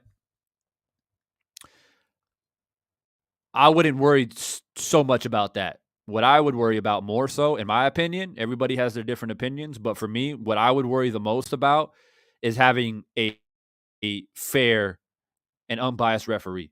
That's my biggest concern. If he's out there eating boar's balls and getting a little bit of extra testosterone or HGH, I don't think that's going to stop him from getting knocked out. That's just my personal opinion. But a referee, though, can call an unwarranted low blow, not calling rabbit shots, not calling, sneaky shit on the inside, something like that. That can alter a fight. That can change the whole dynamic of a fight. So that's why I've asked like Tay Jones like 3 or 4 times, have they picked a referee yet? And they still haven't. They still haven't picked one as of right now, which is crazy.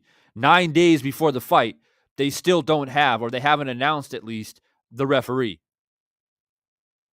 And for me, that's a very important thing to note and to be aware of. So let's just keep that in mind. I don't believe that Jack Reese or Kenny Bayless needs to be a part of this fight. They had their chance. Let's get a fresh face in there. Let's get a fresh referee in there. I don't really give a damn. It doesn't even have to be a top referee that does championship bouts. I don't give a damn. I just want a good referee. A good professional referee. That's all I want.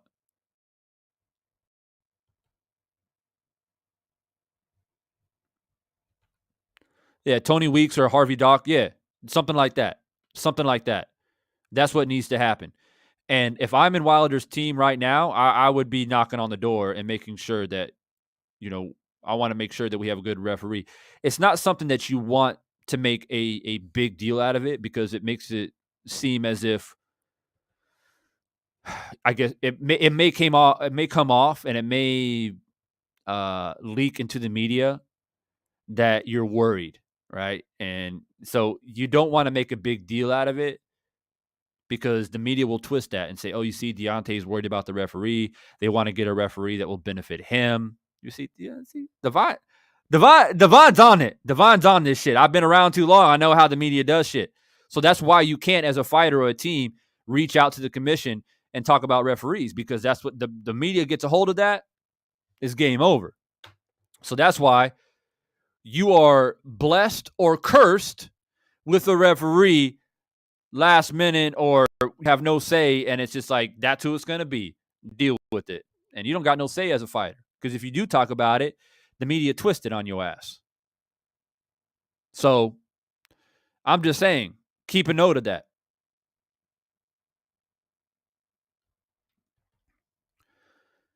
This event is being watched very closely. Oh, absolutely it is. Oh, yeah, for sure.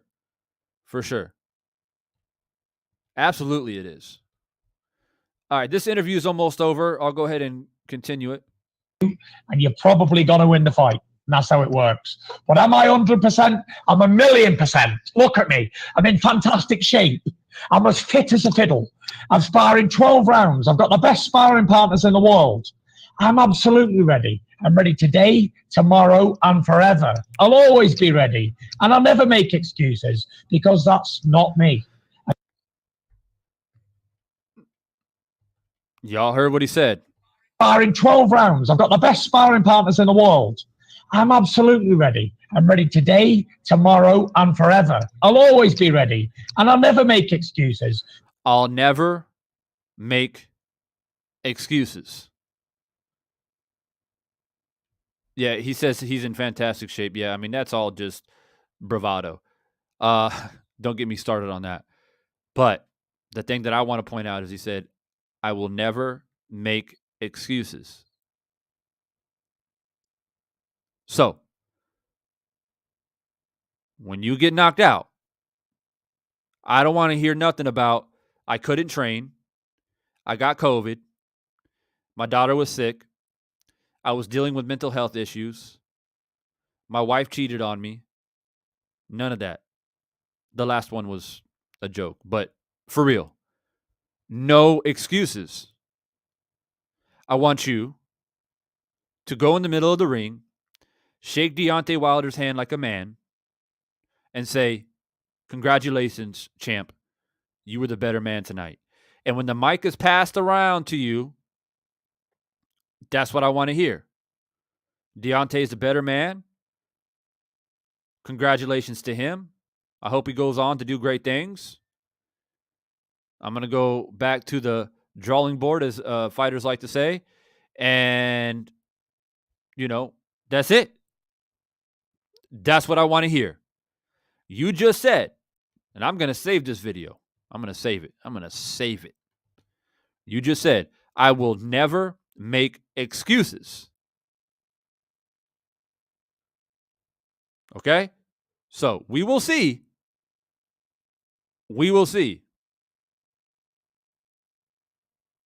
And don't do a Joshua.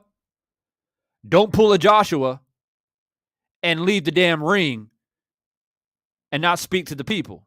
Because you're going to have a lot of UK fans and Fury fans in Vegas out there doing their whole, that whole UK thing. So don't leave them stranded. Don't pull a Joshua. UK fans, they won't be able to take that. They'll be on suicide watch. They can't have two heavyweight champions lose and then walk out of the ring and not say anything. Don't do that. They've been through a lot. Okay? They've been through a lot. So, you said, I will never make excuses. So if you lose, Deontay was the better man. Congratulations. And you keep it moving.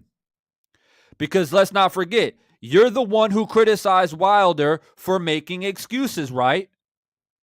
Instead of trying to defend yourself against the allegations, the only thing you said, it's a bunch of excuses.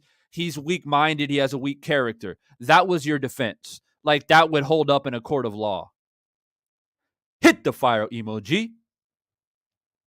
I'm cooking tonight. I'm cooking tonight. Where's my Ric Flair at? Woo!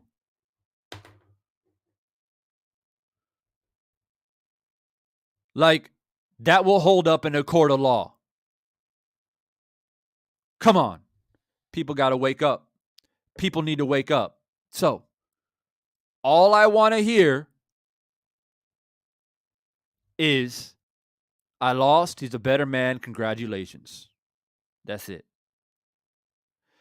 And let's not forget, too, I want to take a quick moment to help people realize something. When we talk about heavyweight champions and how they should conduct themselves, heavyweights being the juggernaut of the sport.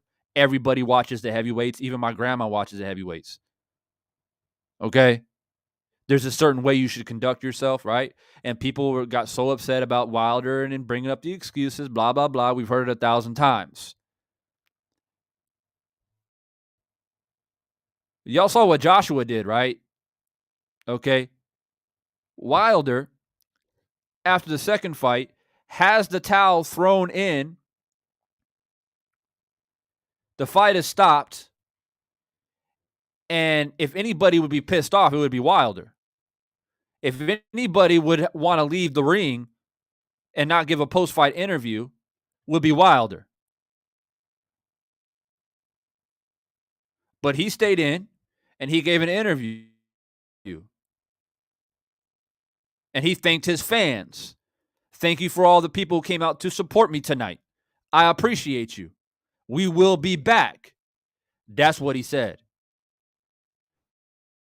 Joshua had to go to the shower and have all of his tears run down the drain first and get his little back rub before he can go to the post-fight press conference, and then he's ready to give his thoughts.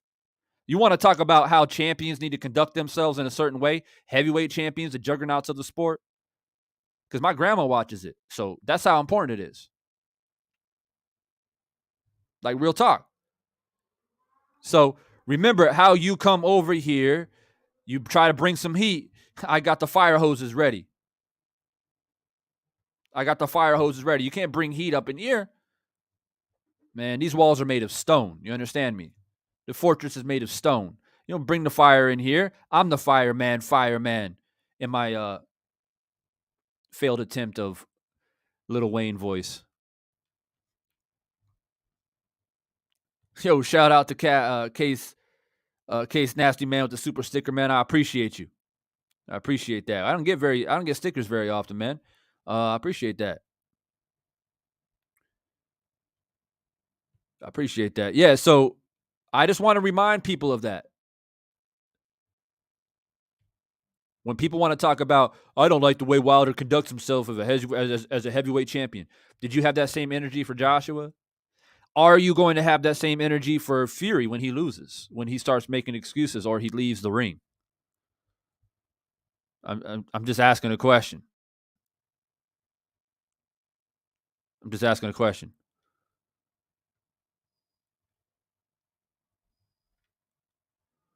Well, what are y'all talking about in the chat? Testing positive for cocaine. What? What did I miss? What did I miss? What did I miss? Something about cocaine.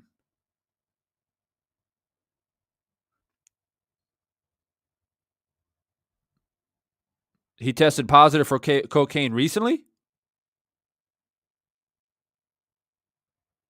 Nah, come on.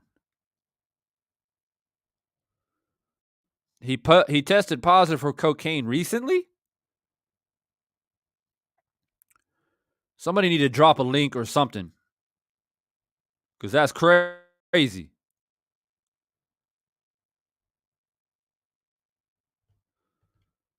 Black Superman says, the second fight was rigged, in my opinion. The American media seemed way too happy to see their own champion lose.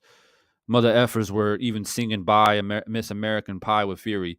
Can't wait for Wilder to get redemption. Man, I'm telling you, bro, that whole singing thing with Bob Arum, wow. Yeah, I couldn't take it. I couldn't bear to listen to that.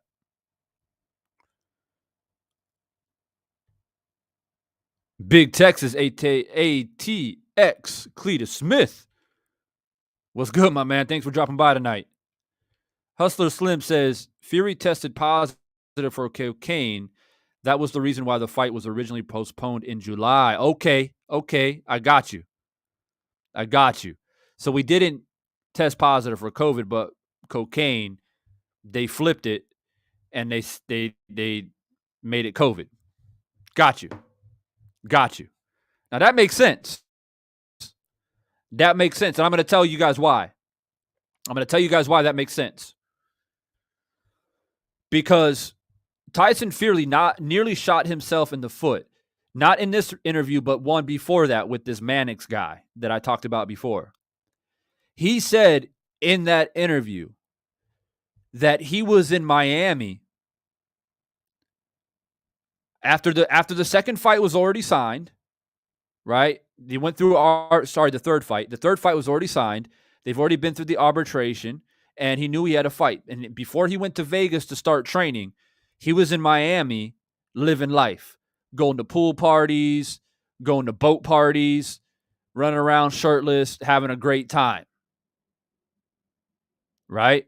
Then he went to Vegas to start his training camp. And about a week or so after being in Vegas, he popped positive for COVID. Okay? Now, here's the thing. He tried to make it seem like he said, oh, it's unfortunate because I was in Miami maskless. Because, in Miami, they don't wear masks or whatever. So I'm out there partying, and I never got COVID. But when I get to Vegas, Vegas had a lot of COVID around, and then I was there a week and I got it. Does that really make sense? This is a question. I'm not gonna even make a statement. This is a question for everybody in the chat and all the haters lurking behind the scenes, because we always got them. And before I ask that question, let's go ahead and get the likes up. Let's go ahead and get the likes up to 140. All right, let's get it up. But here's the question, not a statement. What kind of a person does Tyson Fury strike you as?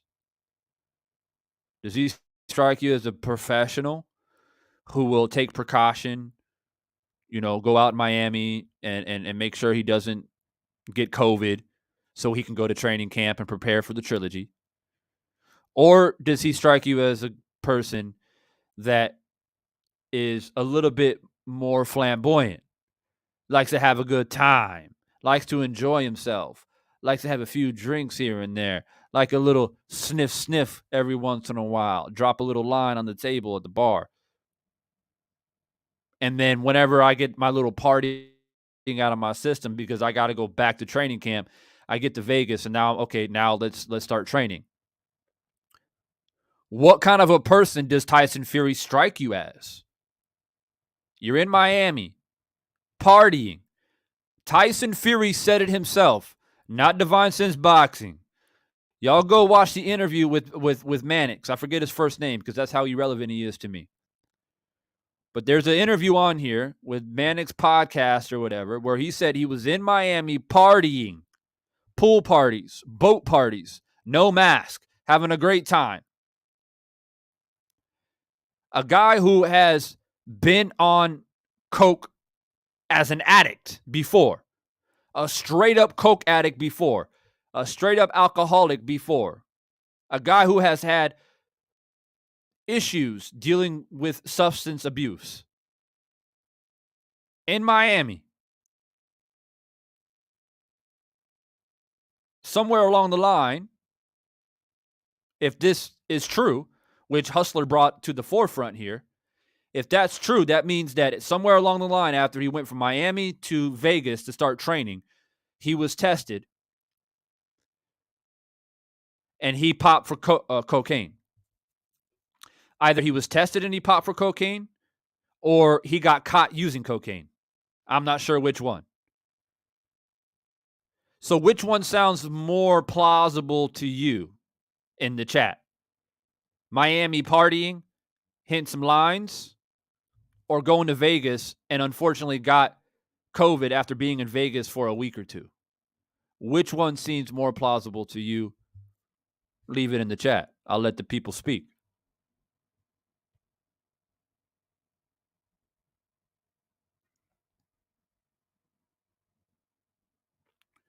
And, rather it's true or not, that just makes, well, if it's true, I should say. If it's true, it makes October 9th even sweeter. Even sweeter. So like I said, I don't want to hear any excuses. None of this, I was going through some mental health issues when I was in Miami. I started taking cocaine. Life was really rough. My daughter got sick, so I was doing lines every night. And then I tried to, rush my training to get ready for the trilogy. A lot of people don't know this, but, that's really what happened. And then when the media asked him, well, why did you say that you were in great shape? Why did you say that this was going to be an easy fight? He is a compulsive liar. And he'll say, oh, well, I was just doing it to build the fight. But reality is that I was struggling with drug abuse again. And I've been going down that rabbit hole. And it's been tough for me.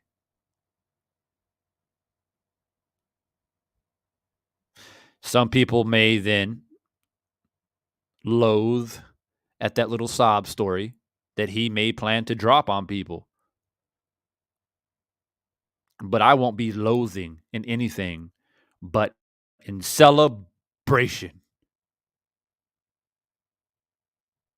You didn't have any mercy for Wilder when he said the things that he said.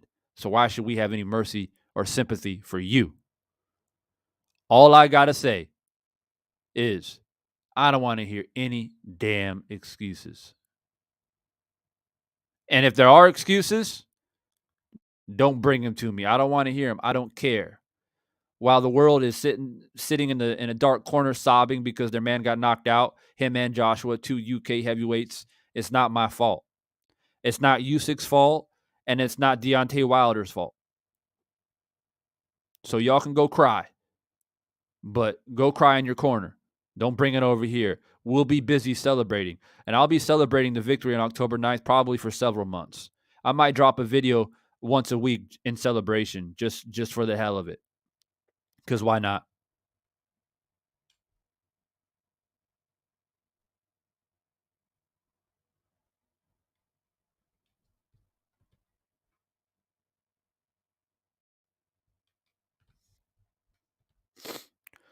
What's going on, Sam? Divine, this is cheerleading is getting out of hand, bro. Fury sounded pretty fair though out this interview, and you're trying to twist everything. Here we go. Here we go. See? I apologize to the wrenches. I highlighted the comment before you guys took it out. But because I highlighted it, look, man. Sam, I'm not quite sure if you're subscribed or not. I would imagine that you are, because if you're not, you can't comment. Not sure why you're subscribed. Maybe you appreciate my boxing knowledge. I'll give you the benefit of the doubt. But look, I'm not twisting anything. I am shedding light on the inconsistencies that Tyson Fury spews out of his mouth. If you believe for one moment that Fury is a genuine man, never lies, deceives, or pulls shit out of his ass,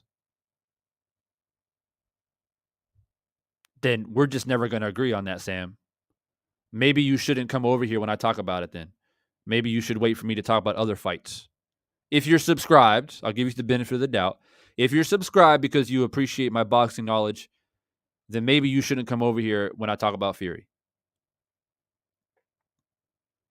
Because I don't know about you, I spend a lot of time looking into the psyche of Tyson Fury. I don't come on here and cheerlead. Why do I need to cheerlead? What have I said that's not facts? What have I said? I've asked questions in the chat. I didn't say that Fury tested positive for cocaine. My man Hustler said that. He said that.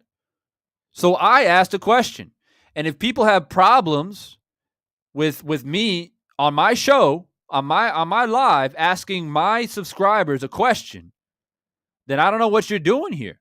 Like, you may think the question is condescending or whatever. That's fine. But it's a question nonetheless. I'm not putting words in people's mouths. Tyson Fury, Sam, said he was in Miami partying after the third fight was already a done deal. He was there, maskless, running around, acting a fool. He said that. I didn't say that. So now there are rumors. I don't know how Hustler Slim got this information, but he dropped it in the chat. So I asked a question. What seems more plausible? Him doing coke in Miami or him testing positive for COVID? It's a question. And in regards to other things that I've said tonight, I don't know how long you've been listening, Sam, but I shed light on the inconsistencies and the devious behavior of Tyson Fury. If you like Tyson Fury because you think he's this grand champ and you think he's going to beat Wilder, fine. You know, Tay Jones said this in his live, I believe, last night. He said, and this is so true what Tay Jones said, and I agree with him 100%, and I concur. I have a lot of people within my circle that are not Wilder fans. Real talk. They're not Wilder fans. They are Fury fans or Joshua fans or whatever have you. And where I'm at and where I travel, I tend to run into more people from the UK. I don't know where you're from, Sam, but I run into a lot of people from the UK, more than I do Americans. Americans don't travel as much as Europeans do. That is fact. If you don't know, now you know. So I run into a lot of Fury and Joshua supporters. But we have civil discord and we have respect for each other. We can agree to disagree and we keep it moving. But a lot of times, People don't know about Fury and his antics and the things that he does behind the scenes. They don't know because they don't pay attention. They listen to old media, right? They listen to BT Sports. You see, the thing is when you come over here, Divine Sense Boxing, I can speak for myself, but I would imagine there's other channels out here who go deep with this. We go very deep to the roots of this. We hear things in the grapevine. We are connected with people who are in boxing like camps, in Wilder's camp, in Fury's camp, whatever it may be. We are connected. This is why we are small channels. You understand what I'm saying? Most people that I meet out in real life who are Fury fans, who don't like Wilder, which on a stylistic point of view, I don't really care. Because at the end of the day, put your money where your mouth is and bet up. Let's see who comes out on top. Right? But most of the time when I run into these Fury fans, they don't even know the shit that I say that Fury has done. Not speculation. Most of them don't even know that he popped positive for an illegal substance. Most Fury fans don't even know that. How is that possible? So when I bring up things saying, yo, check it out. The man said that he was in Miami partying. We know that Fury has a track record and a history of being hooked on cocaine. Am I wrong? Or am I right? Or should I say, am I right or am I right? So I can't ask a question. See, that's the problem. People get conditioned by these dumbass journalists and these dumbass media outlets who ask these dumbass questions like Dan Raphael. Hey, so Fury, we're 9 days away from the big trilogy fight. Let me ask you, what do you feel about those allegations that were brought up against you about the gloves? And people are like, they like those type of questions. They don't want real fire. They don't want real journalists to come in there and ask real questions. And boxing fans, decafs, casuals, whatever you want to call them, are a big part of that problem.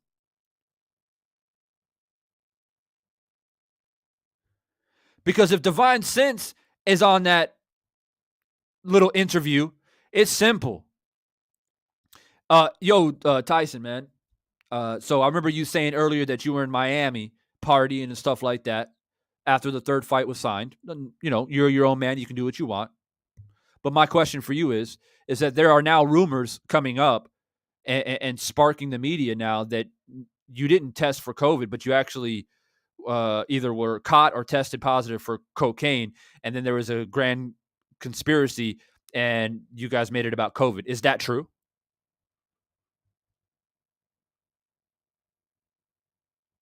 Imagine if Divine Sense Boxing asked a question like that. Just imagine the chaos and the turmoil. Just imagine it. But it's okay for Radio Raheem to ask Deontay Wilder on why he feels a certain way about black people in America being suppressed for over 400 years. It's okay for him to ask a dumbass question like that. And then when Deontay responds the way that he does, they say, oh, you see, he's a loud, mean, and angry black man. So it's okay for Radio Raheem to ask dumb questions. But if a question is brought up against Fury, like the way I just presented it, and saying, yo, people are saying you're doing coke out there in Miami, bro. Like, what's good? You the heavyweight champ. They would kick me out. Hey, as a white dude, right? Straight up, real talk. As a white dude, they would kick me out probably and take the mic away from me.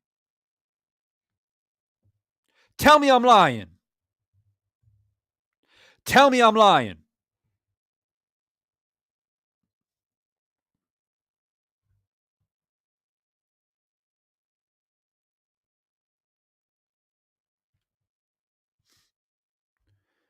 This shit gets me lit, man. This shit gets me lit. See, All it takes is one person to come in here and just say something to quite frankly is foolish, bro. Like, hey, Devon, man, don't cheerlead. How is it cheerleading, bro? Do you see pom-poms here? You see me going, go Team Wilder, go Team Wilder. It's simple. Wilder's going to knock Fury out. Simple. Now, in regard, I'm here making a live stream about what Tyson Fury is saying at a press conference. It's my reaction video. It is how I am reacting to what Tyson Fury is saying.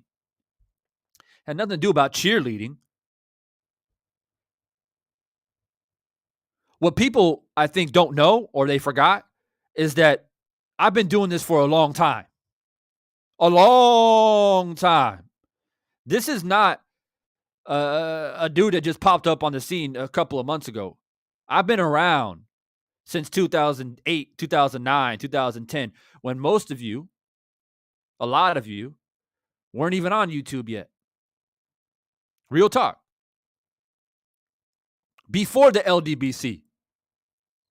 Before the LDBC.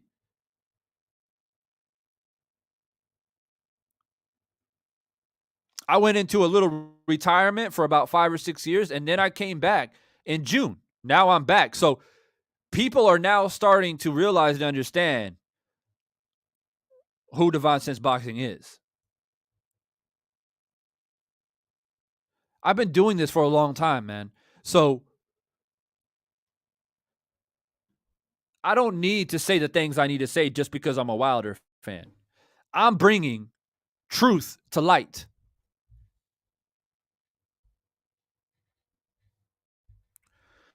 And I still haven't got an answer to my question. Why is it okay for Radio Raheem to ask questions the way he asked it and not for people to ask Fury real questions? Because I've been around long enough to know that if you ask a question like, hey, Fury, I heard you were doing coke in Miami. Maybe not that direct. I'm paraphrasing, but you get my point. As a white guy, okay, not even a black dude asking a question like that who may come off as a Wilder supporter, undercover Wilder supporter, a white dude, they would take the mic from me. That, I guarantee you that. I guarantee you. They would never let me, maybe not like on the spot take the mic from me, but I promise you, they will never let me interview my Tyson Fury again. Guaranteed. Guaranteed.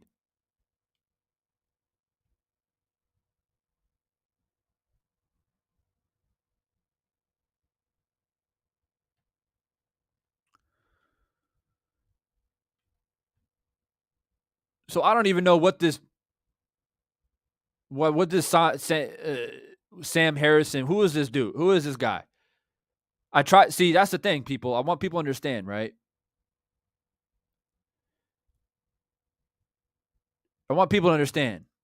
I tried to give him the benefit of the doubt. And I said, maybe you're subscribed to the channel because you like my boxing knowledge. Maybe you just don't like what I'm saying about Fury. Right? Did I not? Did I not say that? Did I not try to give him the benefit of the doubt? And then what do they say when I say that? They say, oh, you're a part of a cult. You're a weirdo. You have an agenda. See, when you're nice, they use it or they call it weakness. When you're ruthless, they call you crazy. They call you outlandish. They call you, or they say that you're a person not in touch with reality. So I guess it doesn't matter, does it? It doesn't matter. If I'm nice, you say, oh, he's weak. He don't want this smoke. He's afraid to say what he wants to say. He's afraid to speak from the chest, right? That's what they say. But when I'm ruthless, they say, this white dude over here, he crazy. This guy crazy, man. He's part of a cult. So I guess it doesn't really matter how, does it? Either you rock with Devon Sense Boxing or you don't. It's as simple as that. You don't got to pay a fee to be a part of this conversation. There's no admission fee. You hit the subscribe button for free because you want to be a part of the conversation. You respect what I have to bring to the table, and most importantly, you respect my boxing knowledge, because at the end of the day, the channel name is Divine Sense Boxing.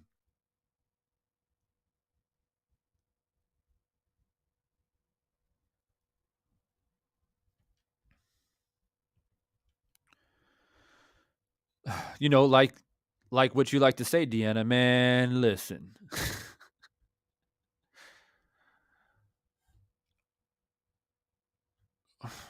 We uproot these beta males, man. I'm telling you. I'm telling you.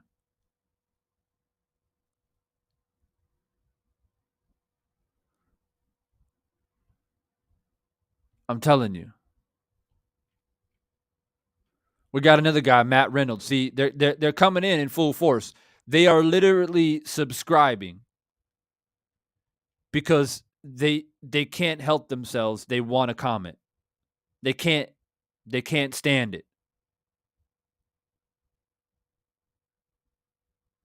They literally can't stand it. I appreciate all of the wrenches putting in some heavy work tonight. But you know, see, the truth, I'm telling you, it hits like a sledgehammer. It hits like Deontay Wilder's straight right hand to the body that we've been seeing on Instagram. That's how hard it hits. That's how hard the truth hits. And they literally subscribe and wait so they can comment. That's how sad it is. That's how sad it is.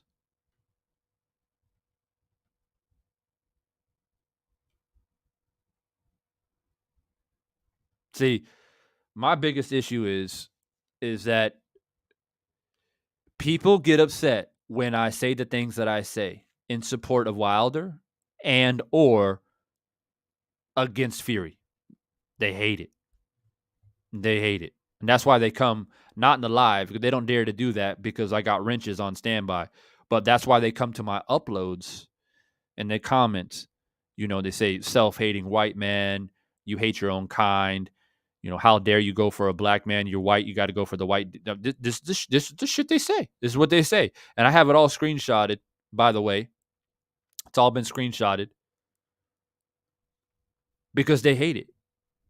They really, really, really hate it. They take it really personal that I come out here and say the things that I say. But that's the thing, right? See,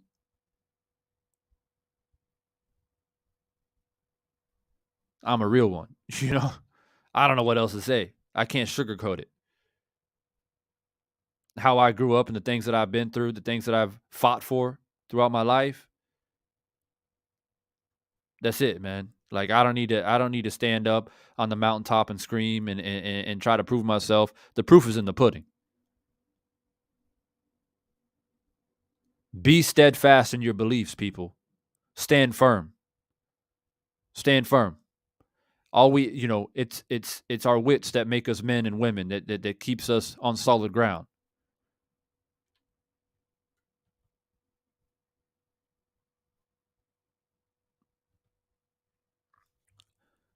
It is Jeffrey, it's very sick, bro.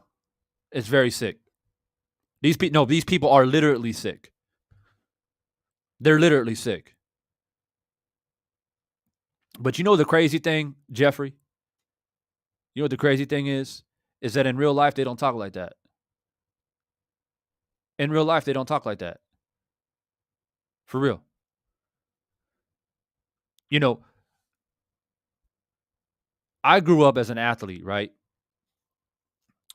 And that's like going, you know, playing ball at the park as a white dude, you know what I mean? And back, we're talking like in the 90s. We ain't talking about today. We're 2021, right? I grew up in the late 90s, early 2000s. So you go to the park, whatever. I'm an athlete. So, you know, I grew up with Hispanics and black dudes and what have you. And I've always been the same way. I am who I am. I grew up the way I grew up, right? You're a product of your environment. And along the way, I educate myself and I learn.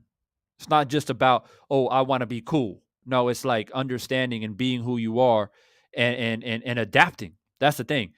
Adaptation. Okay. So back then, right? Even back then, you get a few people that trickle through and try to be like, oh, why do you got to hang out with them? Why do you got to be cool with them? In quotes. Why can't you just go hang out with the white people over here? Like, I can make a whole video about this, people. Like, real talk. This might be like an exclusive video for my channel members. Right. And the amount of pressure and criticism and all the different stuff, right? I can talk for days. Not to mention in the military, when I went to the military, I learned something very interesting. You know, I'm a vet, man. You see the picture down here, right? And if I was ashamed of it, I wouldn't put it up here. But I learned a lot. And what I learned was there's a difference between a white man and the white man. That's what I learned. So I learned all these different things coming through, right? Becoming a man. And what I learned is in person, these people don't talk like this, man. They feel safe on the internet, though. They feel safe on the keyboards and their true colors come out. But out there, I respect. Hey, I'll be 100% honest with you. I'll be 100% honest with you. Justin McCoy, salute to you, shipmate. I'll be honest with you. I have more respect for someone who comes and says it to my face. Right? But it doesn't happen. It happens very, very rarely. And I've been in situations where people have been talking shit to me on the internet, on the like online or whatever, and I go and meet them face to I'll run into them in town, like, you know, like people within my community out there talking shit, like leaving comments or whatever it may be, Facebook, Instagram, saying what they want to say, and then it's like, okay, bet. And you meet them, what do they do?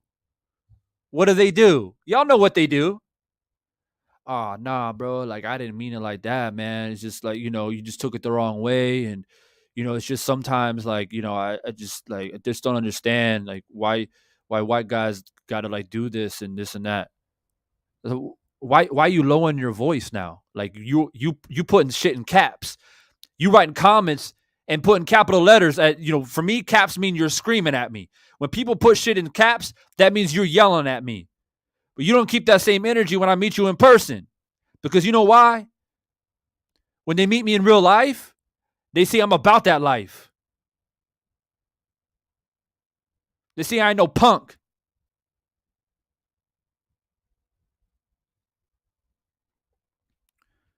So Omega, you're a Navy vet as well. You know, so you know what I'm saying, man. I know you know what I'm saying.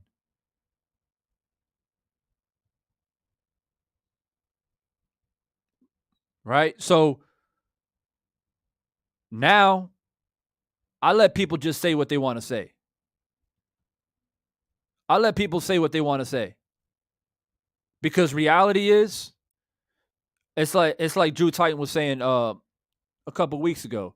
He said like at the end of the day, when you meet them in person, their whole demeanor change. Their whole demeanor change. So I ain't worried about nothing.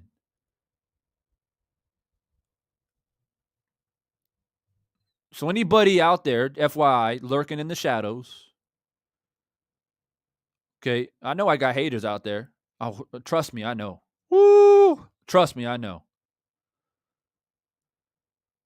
If you're trying to conspire something and watching through and, oh, I'm going to wait for Devon to get back to the States, or I'm going to wait and maybe he goes to a fight. Hey, just to let you know, I stay in shape. I stay ready 24/7. I eat, sleep, and breathe possible confrontation.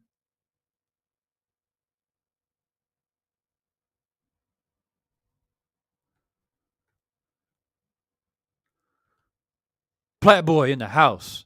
Glad you were able to make the live.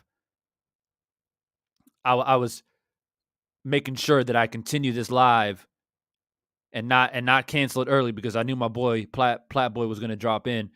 I appreciate the super chat, man. It means more than you know.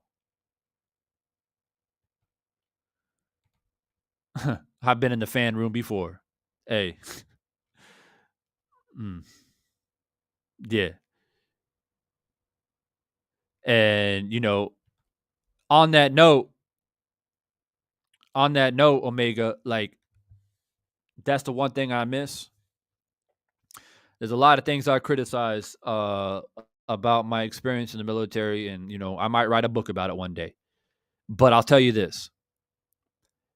That little part, I do miss that.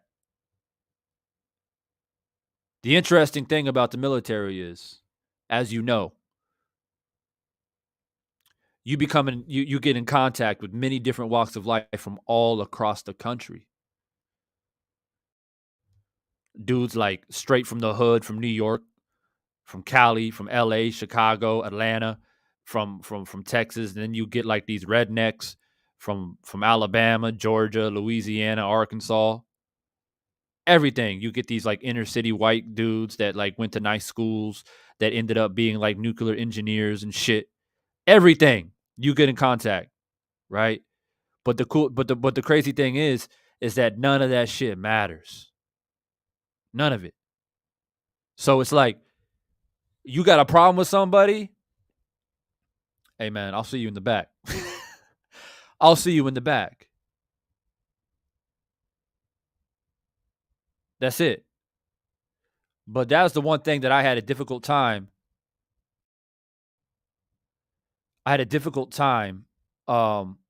Readjusting to civilian life, because you can't operate like that out here in civilian life. People sue you, you get arrested, all that.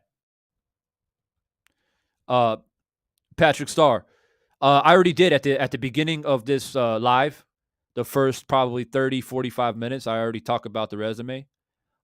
So this will be uploaded on the channel later, and feel free to swing by and listen to that part. I apologize, man. I know a lot of people, want me to talk boxing, and that's what I try to do, man. But I just get uprooted sometimes, man, and I tried to stay away from it, but sometimes I feel like I gotta not necessarily get anything off my chest, because I don't have anything really on my chest, but it's just letting people know, like, keep them aware. I'm not the one. That's it. I'm not the one. If you don't like my content, just leave me alone. Like, that's it. Just leave me alone. Don't subscribe. Go somewhere where you can applaud and celebrate in your own way, and be a part of your own little clique or whatever. But I'm just not the one, man. Just leave me alone. That's it. Because I'm one of the nicest people and the most probably one of the most gentleman people that you ever meet. And I have a lot of patience for people. I give people a lot of leeway, and I give people second chances. But I'm telling you, I'm not the one. So just leave me be. And I apologize for all the people that are here listening to this, and I kind of went off on a tangent. I try not to do it, but it happens. It happens sometimes. And, on that note, when we look at things like what Caleb Plant is doing, right? And I was talking to, I don't know if you guys know, but my man Town Business. He's got a channel out here, and we're hoping to collaborate very soon. And that's a guy that, if I get him on this panel, I mean, I'm telling you, it's going to be a fire conversation. So my boy Town Business, if you know, he's from the Bay Area, right? And he's been subscribed to me from like way back in the beginning. So we've kind of reconnected. He said that he's gonna hook me up with Kenny Porter. We're gonna have Kenny Porter on the show very soon, FYI, through his connects, and we're gonna build a panel on here. But he was saying something interesting on his live the other night, and he said, hey Divine, I want you to talk about Caleb Plant, because he was saying that if Caleb Plant beats this, what I'm about to say is literally my whole point when it comes to Tyson Fury and me going for Wilder and not Tyson Fury. This is literally intertwined and my point, right? So check it. My man Town Business was saying, check it. If Plant beats Canelo, white America will not be happy with that. And I was like, well, why would you say that? He's an American. And he said, well, look, basically, they treat Plant like a black dude. Like, straight up. They don't want him to win. They don't like what he represents. They don't like the fact that he went up there and called Canelo a cheater and tried to bitch slap him. Whatever you want to call it. They don't like that. And I started thinking about it. I was like, you might be right. And he said, look, Divine, it's no different, right? It's no different. You out here in the YouTube community talking about boxing, saying the things that you say and that you believe in. And there are people out here that don't like you for that. And it got me thinking. I was like, damn. If Caleb Plant beats Canelo, a large portion of people are not going to like it. So just think about that for a moment. That's how divided things really are. And that's how people really feel the way they feel.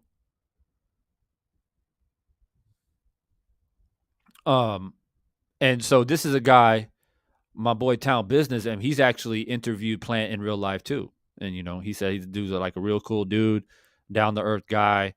He come from nothing, like from Tennessee, from nothing. You know what I mean? And it's, I do have some type of like understanding and respect for Caleb Plant, because him and I came up in very similar situations. I came from up from a lower middle class family, and I had to earn my way and gain my respect being an athlete. Being an athlete in a sport dominated by, basically by black athletes, you got to earn it. And if you earn it, they respect you. If you a real one, they respect you. And you got to earn it. And there's nothing about, when you get that respect and you have earned your position, you have the right to go up in a press conference and bitch slap someone. Real talk.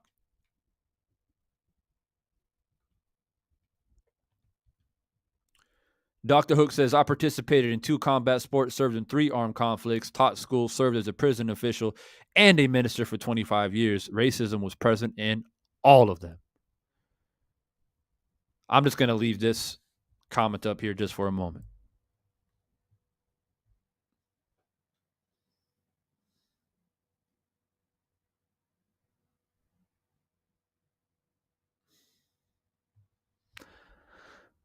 That's a hell of a resume right there, people. Shout out to my man, Dr. Hook, bro. Thanks for dropping by tonight. Hell of a resume.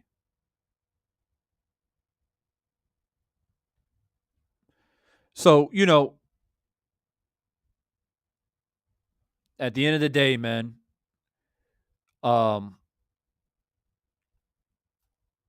we say the things that we say for a reason. We believe the things that we believe in for a reason. It ruffles people's feathers. People get upset. They don't want to hear it. But mark my words.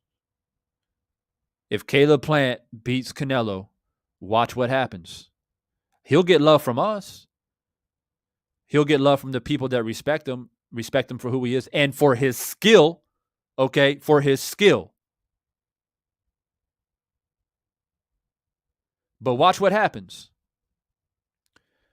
But you guys stand by, man. I'm going to have like I said, hopefully Kenny Porter will be on the show soon.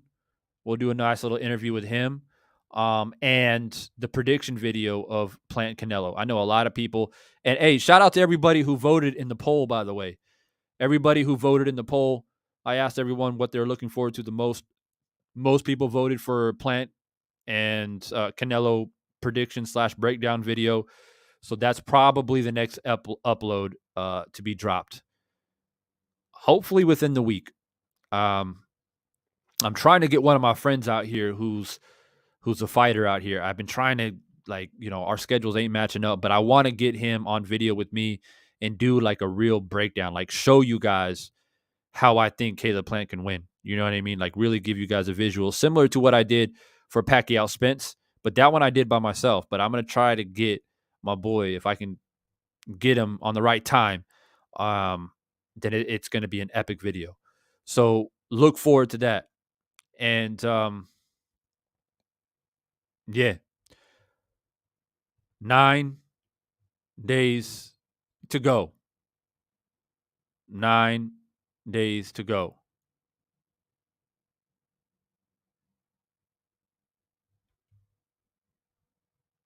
I appreciate everyone stopping by tonight. Thank you for getting the likes all the way up. That's a lot of love, appreciation for family. We got 100 and what I see 149. Who's going to be that 150? Who's going to be that 150th like before I end the live stream? Who has dropped by and hasn't quite hit that like button yet?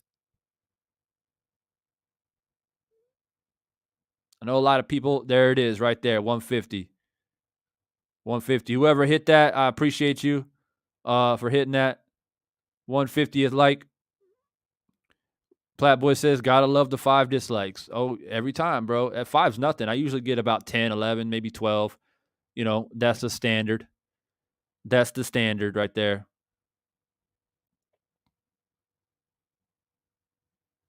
Platboy says, I'm 150. Yeah.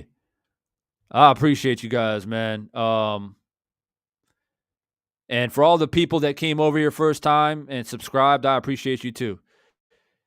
Just know this is not something that I typically do. I go off on a tangent this past like 20, 30 minutes or so. It usually happens because a troll jumps in here, says some dumb shit, and I get lit, and I just I start speaking that real life shit, basically.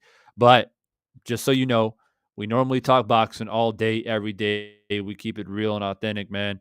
That's what I do here. That's why it's called Divine Sense Boxing. I appreciate every single one of you, as I just said, and I'll see you guys on the next one. Today's the last day as far as live streaming for September, so let's see what's in store for October. All the super chats tonight, I appreciate that as well. And like I said, man, I'll be back hopefully. If I'm not back in the next few days or so, you know the deal, man. We got Firestorm Saturday night, 9 p.m. Eastern.